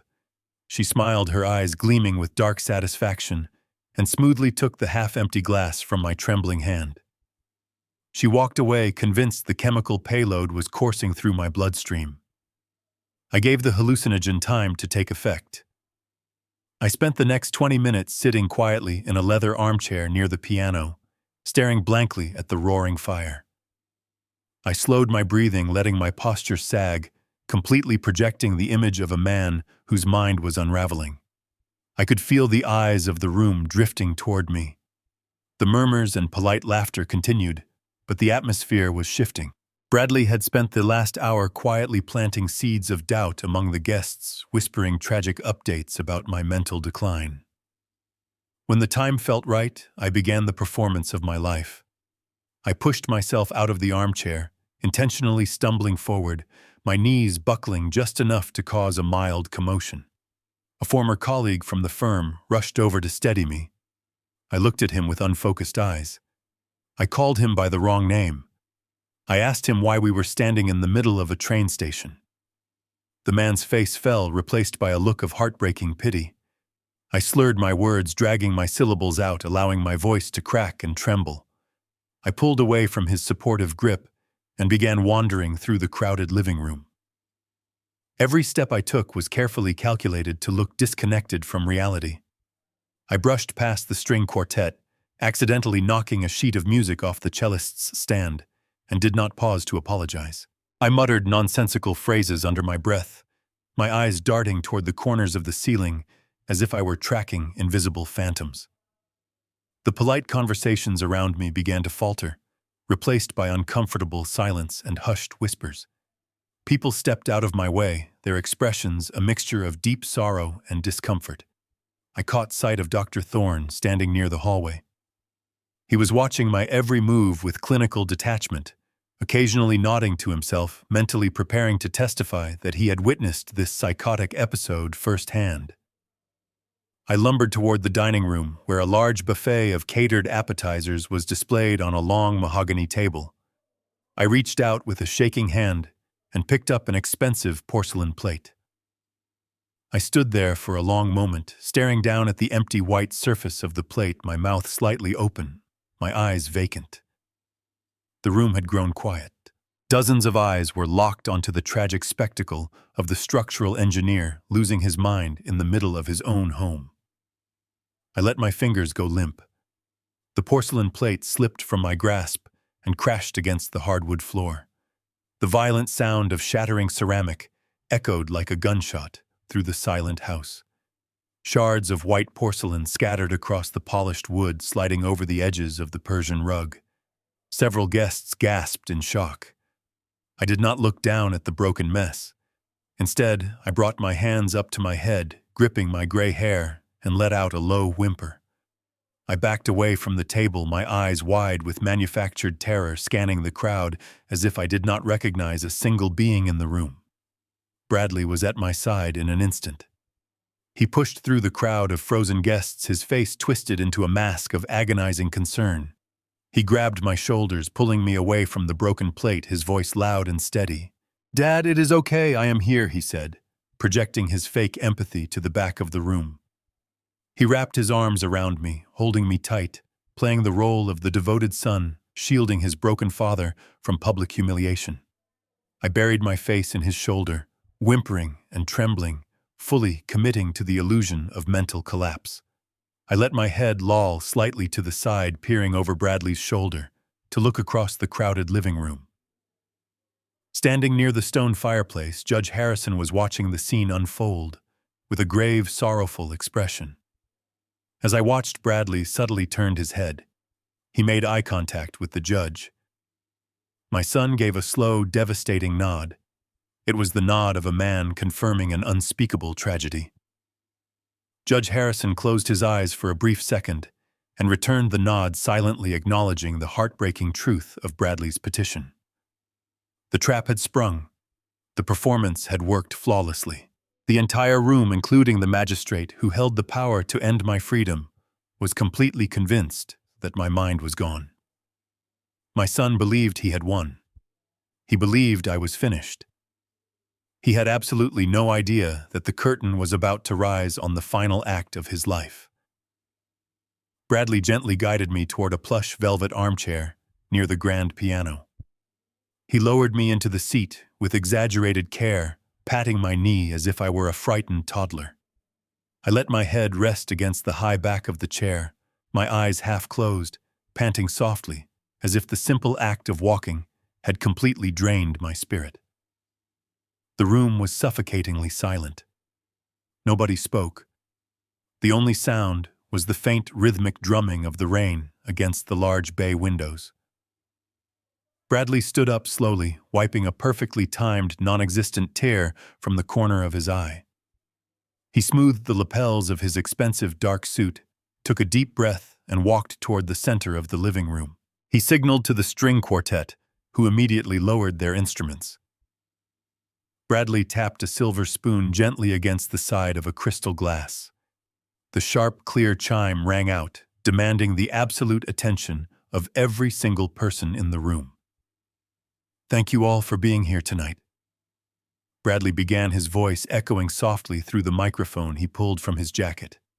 He let his words hang in the air, his tone thick with manufactured grief. "We gathered this evening to honor the beautiful memory of my mother, Diane. She was the absolute heart of this family. She was a woman of profound grace, endless kindness, and unmatched generosity. She loved this house. She loved the life she built here with my father. And most of all, she loved him." Bradley gestured toward me, sitting slumped in the armchair. He paused, letting his voice crack with absolute theatrical perfection. "For 40 years, my father was the strongest man I knew. He built the bridges that connect this beautiful city. He was a pillar of strength, a man of brilliant intellect and unyielding logic. He was my hero. Growing up, I believed there was absolutely nothing in this world that could ever break him. But as we have all tragically witnessed tonight, the human mind is incredibly fragile." The guests shifted uncomfortably, their eyes darting between Bradley and my slumped figure. Monica stepped forward, placing a supportive hand on Bradley's shoulder. She looked down at me with an expression of such profound, fake pity that it took every ounce of my willpower not to leap from the chair and wrap my hands around her throat. Bradley placed his hand over hers, continuing his sickening monologue. "Over the past few months following the sudden loss of my mother, we have watched my father slip further and further into the dark, terrifying grip of severe dementia. It started with small things. Forgotten names, misplaced keys, confusion about the time of day. But it has rapidly escalated into something truly heartbreaking. He no longer recognizes his own home. He no longer recognizes me. The brilliant engineer who built our city is trapped inside a mind that is collapsing in on itself. Monica and I have brought in specialists. We have tried every medication available." He paused again, making direct, deliberate eye contact with Dr. Thorne, who gave a slow, solemn nod of medical confirmation. Then Bradley looked right at Judge Harrison. But the truth is, I can no longer provide the level of care he desperately needs. He is becoming a danger to himself. Tonight's episode was the final tragic proof that he requires professional, around-the-clock intervention. I cannot stand by and watch the man I love suffer in this terrifying state of confusion. It is the hardest decision a son could ever make, but I have to do what is best for his safety and his dignity. Bradley took a deep, shuddering breath, gripping his microphone tightly. Therefore, after consulting with his doctors, we have made the agonizing choice to transfer him to a specialized, secure psychiatric facility. A medical transport team is waiting outside in the driveway right now.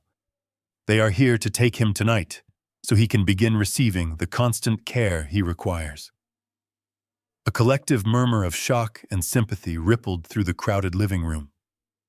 I heard the soft gasps of my former colleagues and the whispered prayers of Diane's charity board members. To them, Bradley was making an impossible heroic sacrifice. He was the devoted son stepping up to make the heartbreaking medical choice for his ruined father. But sitting there in that velvet chair staring at the polished floorboards, I understood the terrifying reality of his announcement. He was not waiting for the judge to formally grant the conservatorship next week. He was forcing the issue tonight. By having Dr. Thorne sign off on an emergency psychiatric hold, he could legally have me dragged out of my own home strapped to a gurney and locked inside a padded room before the sun even came up. Once I was inside that facility pumped full of heavy mind-erasing sedatives, I would never see the outside world again. The accident they needed would happen quickly behind locked doors. Bradley walked slowly toward me. Monica followed behind him, her eyes fixed on me like a predator closing in on a wounded animal.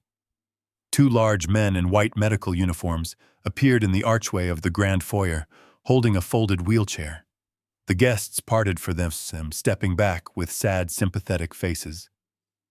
Bradley crouched down in front of my chair, placing his cold hands on my knees. "It is going to be all right, Dad," he whispered gently, his voice carrying just enough volume for the front row of guests to hear. "We are going to get you the help you need. You do not have to be afraid anymore." I looked up at him. I looked past his fake tears, past his expensive suit, and stared directly into the black, empty abyss of his soul. He gave my knee a final reassuring squeeze, believing he had just spoken my absolute final words as a free man. I let his hand rest on my knee for 3 heavy seconds. I wanted him to feel the complete certainty of his false victory. Then I stopped trembling. The violent, pathetic shaking in my hands ceased instantly, as if someone had simply flipped a hidden switch inside my soul. The hunched curvature of my spine, the heavy, defeated slump of my tired shoulders, all of it vanished. I pushed his cold hand off my leg with a slow, deliberate force that made him blink in sudden, disoriented confusion. I planted my feet firmly on the hardwood floor and stood up. I did not struggle to find my balance. I did not rely on the plush armrests of the velvet chair to pull my weight upward. I rose with the fluid, steady strength of a man who had spent a lifetime lifting steel beams and pouring industrial concrete. I drew in a massive breath of air, filling my lungs completely, expanding my chest until I towered over him.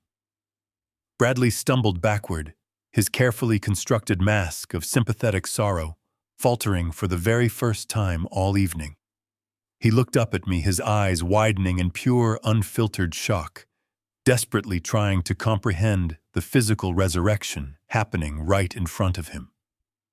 The frail, broken old man he thought he had successfully conquered was completely gone forever. In his place stood a 73-year-old structural engineer with absolute terrifying clarity in his eyes and a heart forged from cold, unyielding iron. The suffocating silence of the massive living room deepened, transforming rapidly from a quiet, respectful sympathy into a tense, breathless anticipation. Every single wealthy guest in the house seemed to collectively hold their breath, sensing the massive shift in the atmospheric pressure. The 2 large men in the white medical uniforms froze awkwardly in the archway, their large hands gripping the rubber handles of the folded wheelchair, entirely unsure of their given orders. I turned my head slowly, sweeping my penetrating gaze across the dense crowd of Seattle elites. I did not look confused, lost, or chemically sedated. I looked directly into their stunned faces, acknowledging them with a sharp, highly intelligent focus. I scanned the room and quickly found Dr. Thorne trying to hide near the towering floral arrangements. The color drained from his guilty face so fast, he looked exactly like a walking corpse. I turned my attention and looked directly at Judge Harrison. The powerful magistrate leaned forward, his thick brow furrowing in deep analytical confusion, suddenly realizing that the commanding man standing proudly before him did not match the tragic medical affidavits currently sitting on his desk. Finally, I looked back down at my treacherous son. Bradley opened his mouth to speak, but I did not give him the chance to utter a single syllable. When I finally spoke, my voice did not crack. It did not waver with manufactured weakness. It rang out through the massive room, clear, deep, and completely authoritative, echoing like a crack of thunder across a perfectly silent valley. "I am not going anywhere, Bradley," I said. The heavy words hit him like a brutal physical blow to the chest. He actually took another step back, awkwardly bumping his hip into the edge of the mahogany coffee table. "But you are," I finished. Monica gasped loudly, dropping her angelic mask of sweet sorrow completely. She stepped forward quickly, her hands raised defensively in a desperate, pathetic attempt to salvage the rapidly deteriorating situation. "Rick, please, you are just having a severe episode," she said, her voice trembling with a sudden, very real panic. "Please sit back down before you accidentally hurt yourself." I turned my cold gaze to her, my eyes locking instantly onto the beautiful South Sea pearls resting proudly against her neck. I felt a massive surge of absolute sickening disgust, but I kept my external composure perfectly intact. "I am not having an episode, Monica," I replied, my tone dripping with thick, icy contempt. "And I am entirely aware of everything that has happened in this house." The whispering among the wealthy guests erupted into a loud, anxious hum of chaotic energy. People were looking at each other, murmuring urgent questions, desperately trying to make sense of the drastic, unprecedented shift in reality. Bradley looked wildly around the room, his eyes darting frantically toward the medical transport team, subtly gesturing for them to move in and grab me by force. But I was miles ahead of his pathetic, desperate tactical maneuvers. I raised my left hand proudly, pulling back the tailored sleeve of my dark suit to reveal the heavy black smartwatch strapped securely to my wrist. I had spent the last 3 days programming this exact flawless sequence with Elias, seamlessly integrating the house's advanced smart system, directly with the encrypted offshore servers containing his absolute ruin. I looked directly at Judge Harrison one last time, ensuring the powerful magistrate was paying absolute undivided attention to the stage, and then I pressed a single tactile button on the side of the watch face. Instantly, the house responded to my silent command. The massive floor-to-ceiling smart glass windows lining the entire back wall of the sprawling living room suddenly tinted to a solid, impenetrable black. The heavy rain and the dark Seattle night were completely shut out, locking everyone inside my private theater. The ambient lighting in the room automatically dimmed down to a cinematic, moody low. A heavy mechanical whirring sound echoed ominously from above, drawing every eye upward. Everyone watched in stunned silence as a massive 100-inch high-definition projector screen descended smoothly from a hidden, recessed compartment in the vaulted ceiling. It locked into place right in front of the stone fireplace dominating the room. The brilliant digital trap I had so carefully constructed over the past 2 weeks was now fully armed, loaded, and inescapably deployed. There was absolutely no way out for the monsters standing frozen in front of me. The massive projector screen glowed a brilliant, harsh white for a fraction of a second before the digital file initiated. I had deliberately bypassed the standard audio limiters on the home theater system, routing the sound directly through the high-fidelity floor speakers and the heavy subwoofers hidden within the walls. When the video began, it did not ease into the room. It exploded. The horrific rattling sound of my wife gasping for her final breaths blasted through the living room at maximum volume. It was a wet, desperate mechanical sound of failing lungs magnified to a deafening roar that physically shook the crystal glasses on the catering tables. Several guests instinctively covered their ears, flinching away from the sudden auditory assault. The string quartet cellist dropped his bow, the wood clattering against the polished floor. On the screen, the shaky first-person perspective from Diane's smart glasses filled the room. The camera angle was low, displaying the intricate woven pattern of the Persian rug that lay just a few feet away from where we were currently standing.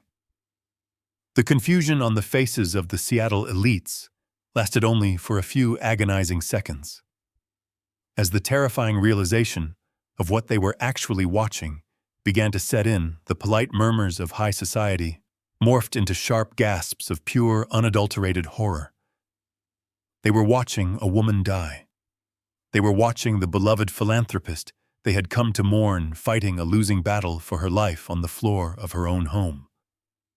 I kept my eyes locked on Bradley. His perfectly tailored suit suddenly looked like a cheap costume. The blood drained from his face so rapidly that his skin took on the waxy, translucent pallor of a cadaver. He was completely paralyzed, his mouth hanging open in a silent scream of absolute terror. He recognized the camera angle. He recognized the rug. He knew exactly what was about to happen next, and he was entirely powerless to stop it. On the massive screen, the camera tilted upward violently, shaking as Diane writhed in agony. And then the two pairs of shoes stepped into the frame. The expensive Italian leather loafers, the sharp designer heels. The crowd in my living room collectively stopped breathing. The silence among the guests was so profound that you could have heard a pin drop completely overpowered by the deafening audio playing from the speakers. Then came the voices. The high-definition audio picked up Monica's cold, callous tone with terrifying clarity. "Let her go," her voice echoed through the grand room, bouncing off the vaulted ceilings and the horrified faces of the guests. "Calling 911 ruins the timeline." A woman standing near the front row, a close friend of Diane from the charity board, let out a piercing shriek and covered her mouth with trembling hands. A wealthy venture capitalist, who had just been patting Bradley on the back a few moments earlier, physically backed away, staring at my son as if he had just sprouted horns. The video showed Bradley looking at his watch, completely ignoring his mother's agonizing death rattle. It was the ultimate, undeniable proof of their profound evil broadcast in 4,000 pixel resolution for the entire city's elite to witness. There was no context that could explain it away. There was no high-priced lawyer who could twist that footage into a misunderstanding. It was cold, calculated, premeditated murder, and every single person in the room had just become a witness. The sheer panic that erupted from the villains was instantaneous and utterly chaotic. Monica was the first to completely break. The elegant, composed hostess who had been wearing my dead wife's pearls just moments ago let out a guttural, animalistic scream. She dropped the silver tray she was holding, sending the poisoned crystal flute of champagne shattering against the hardwood floor. The liquid splashed across her expensive black dress, but she did not care. She spun around, her eyes wild with the primal terror of a trapped rat, and bolted toward the grand foyer. She shoved a caterer out of the way, her designer heels slipping on the polished wood, desperately lunging for the heavy oak front doors. But she forgot the watch on my wrist. I had triggered a total lockdown. She grabbed the brass handles and yanked with all her might, but the electronic deadbolts were firmly engaged. She began pounding her fists against the thick wood, screaming for someone to let her out, completely abandoning the illusion of her innocence.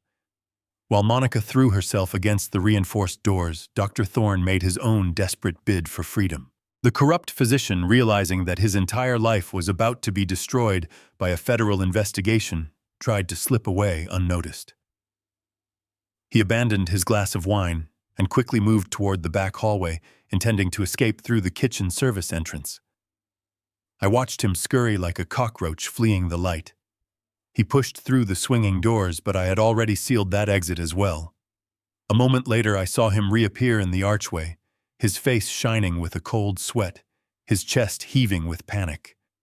He looked around the room, making eye contact with the furious, disgusted faces of the wealthy guests, who now fully understood his role in this nightmare. He backed against the wall, sliding down until he was practically crouching on the floor, trapped in the very house where he had signed a fraudulent death certificate for $250,000. Bradley did not run. He could not. The absolute shock of his public exposure had instantly severed the connection between his panicked brain and his useless legs. He stood completely frozen in the center of the room, surrounded by the powerful people he had so desperately tried to manipulate. The horrific video on the massive screen abruptly cut to black, plunging the room into a heavy silence. The show was over. The truth won. But the black screen did not remain dark for long. I had no intention of letting my son hide behind the shock of the murder footage. The projector flared back to life, illuminating the horrified faces of the wealthy guests with a stark, cold light. I pressed another button on my smartwatch, advancing my digital dossier to the next devastating chapter.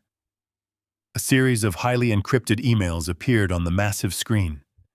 They were magnified so large that every person in the room could clearly read the frantic, desperate words my son had typed. I did not need a microphone to explain what they were looking at. My voice carried easily through the paralyzed crowd. I told them about the total collapse of his venture capital firm. I explained the massive Ponzi scheme he had been running right under their noses. I watched the faces of his wealthy investors contort with a new kind of terror, the realization that their fortunes were tied directly to a desperate criminal.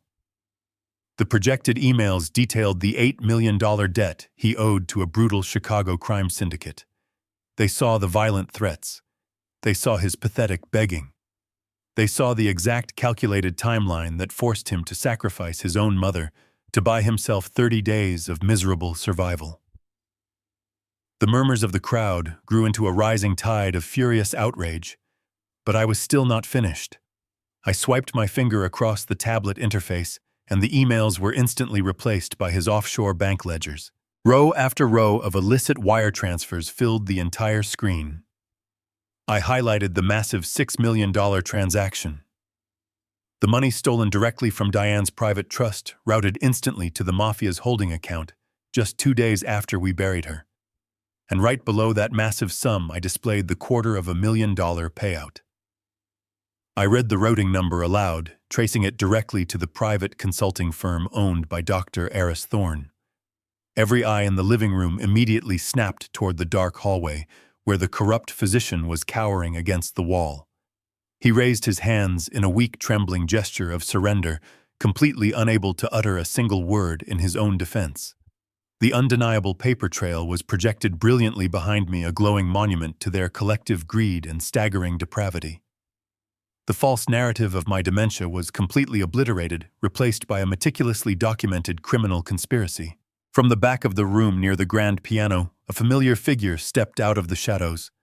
It was Jonathan Wright, my longtime attorney and truest friend. He had been standing there the entire time, quietly observing the masterpiece of destruction we had prepared together. He held his heavy leather briefcase in one hand and his cell phone in the other. He looked at Judge Harrison, giving the powerful magistrate a solemn, respectful nod. The judge slowly shook his head in absolute disbelief, his eyes fixed on the damning financial documents on the screen, finally understanding how close he had come to becoming an unwitting pawn in a murder plot. Suddenly, a faint, high-pitched wail pierced through the heavy drumming of the rain outside. It grew louder by the second, multiplying into a chaotic chorus of blaring sirens. The sound cut through the tense atmosphere of the living room, echoing off the high ceilings. Bradley snapped out of his catatonic trance. A brief, desperate flicker of hope flashed across his pale, sweating face. He looked at the tinted windows, then turned to me, his chest heaving with frantic breaths. The medical transport, he stammered, his voice cracking with a pathetic, infantile desperation. "They are here for you. They are taking you away."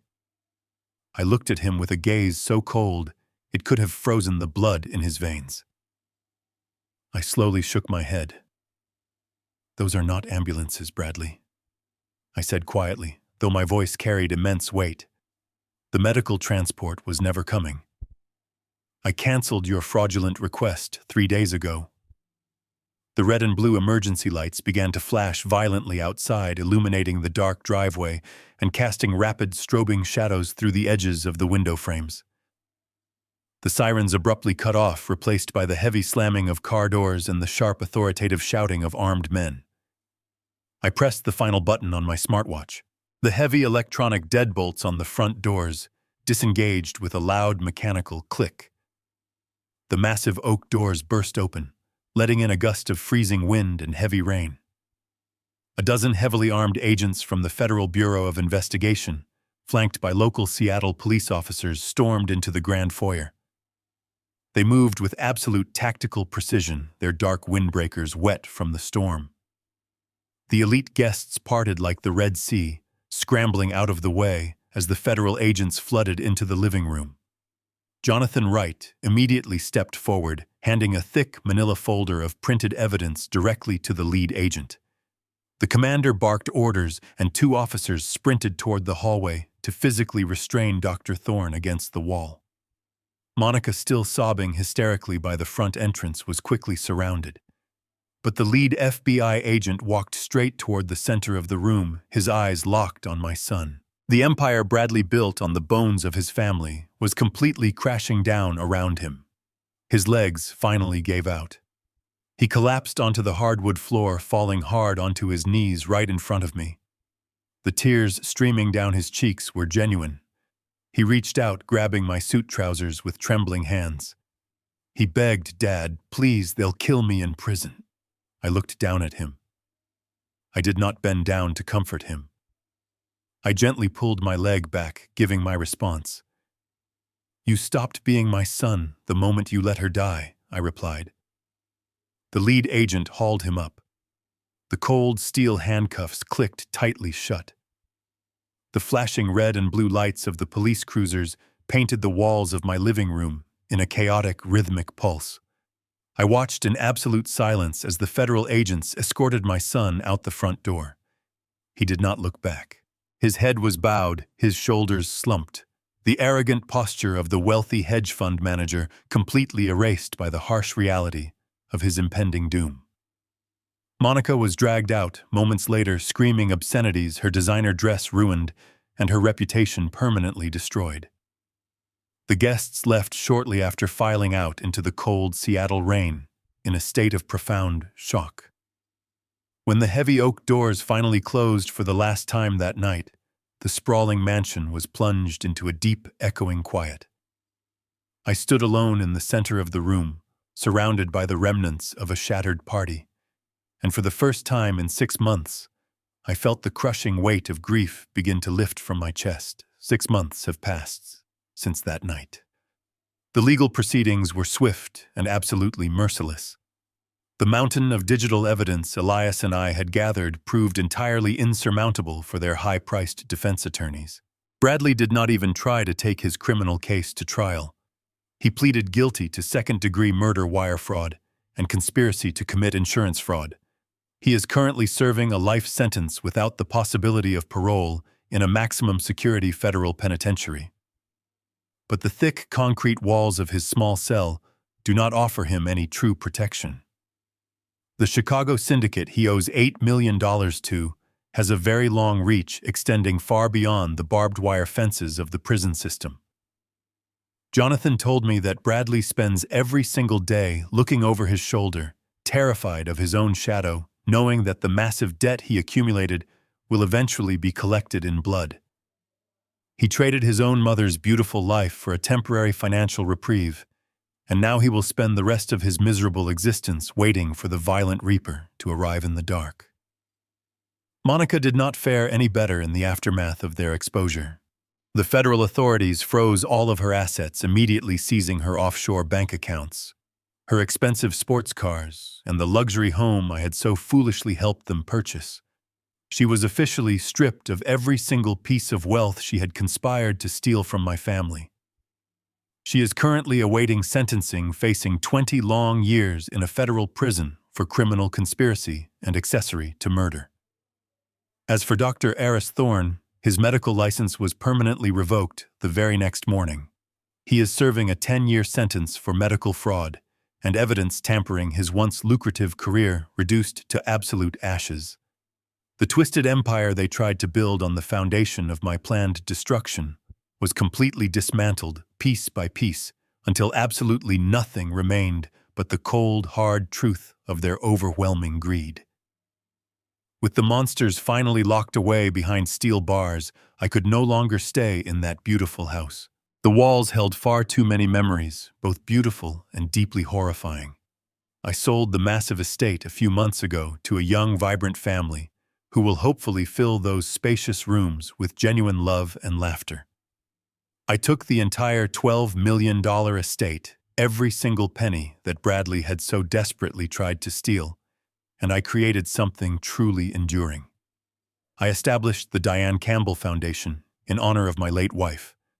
We currently operate out of a modest office building in downtown Seattle, employing a highly dedicated team of aggressive legal advocates, forensic financial auditors, and compassionate social workers.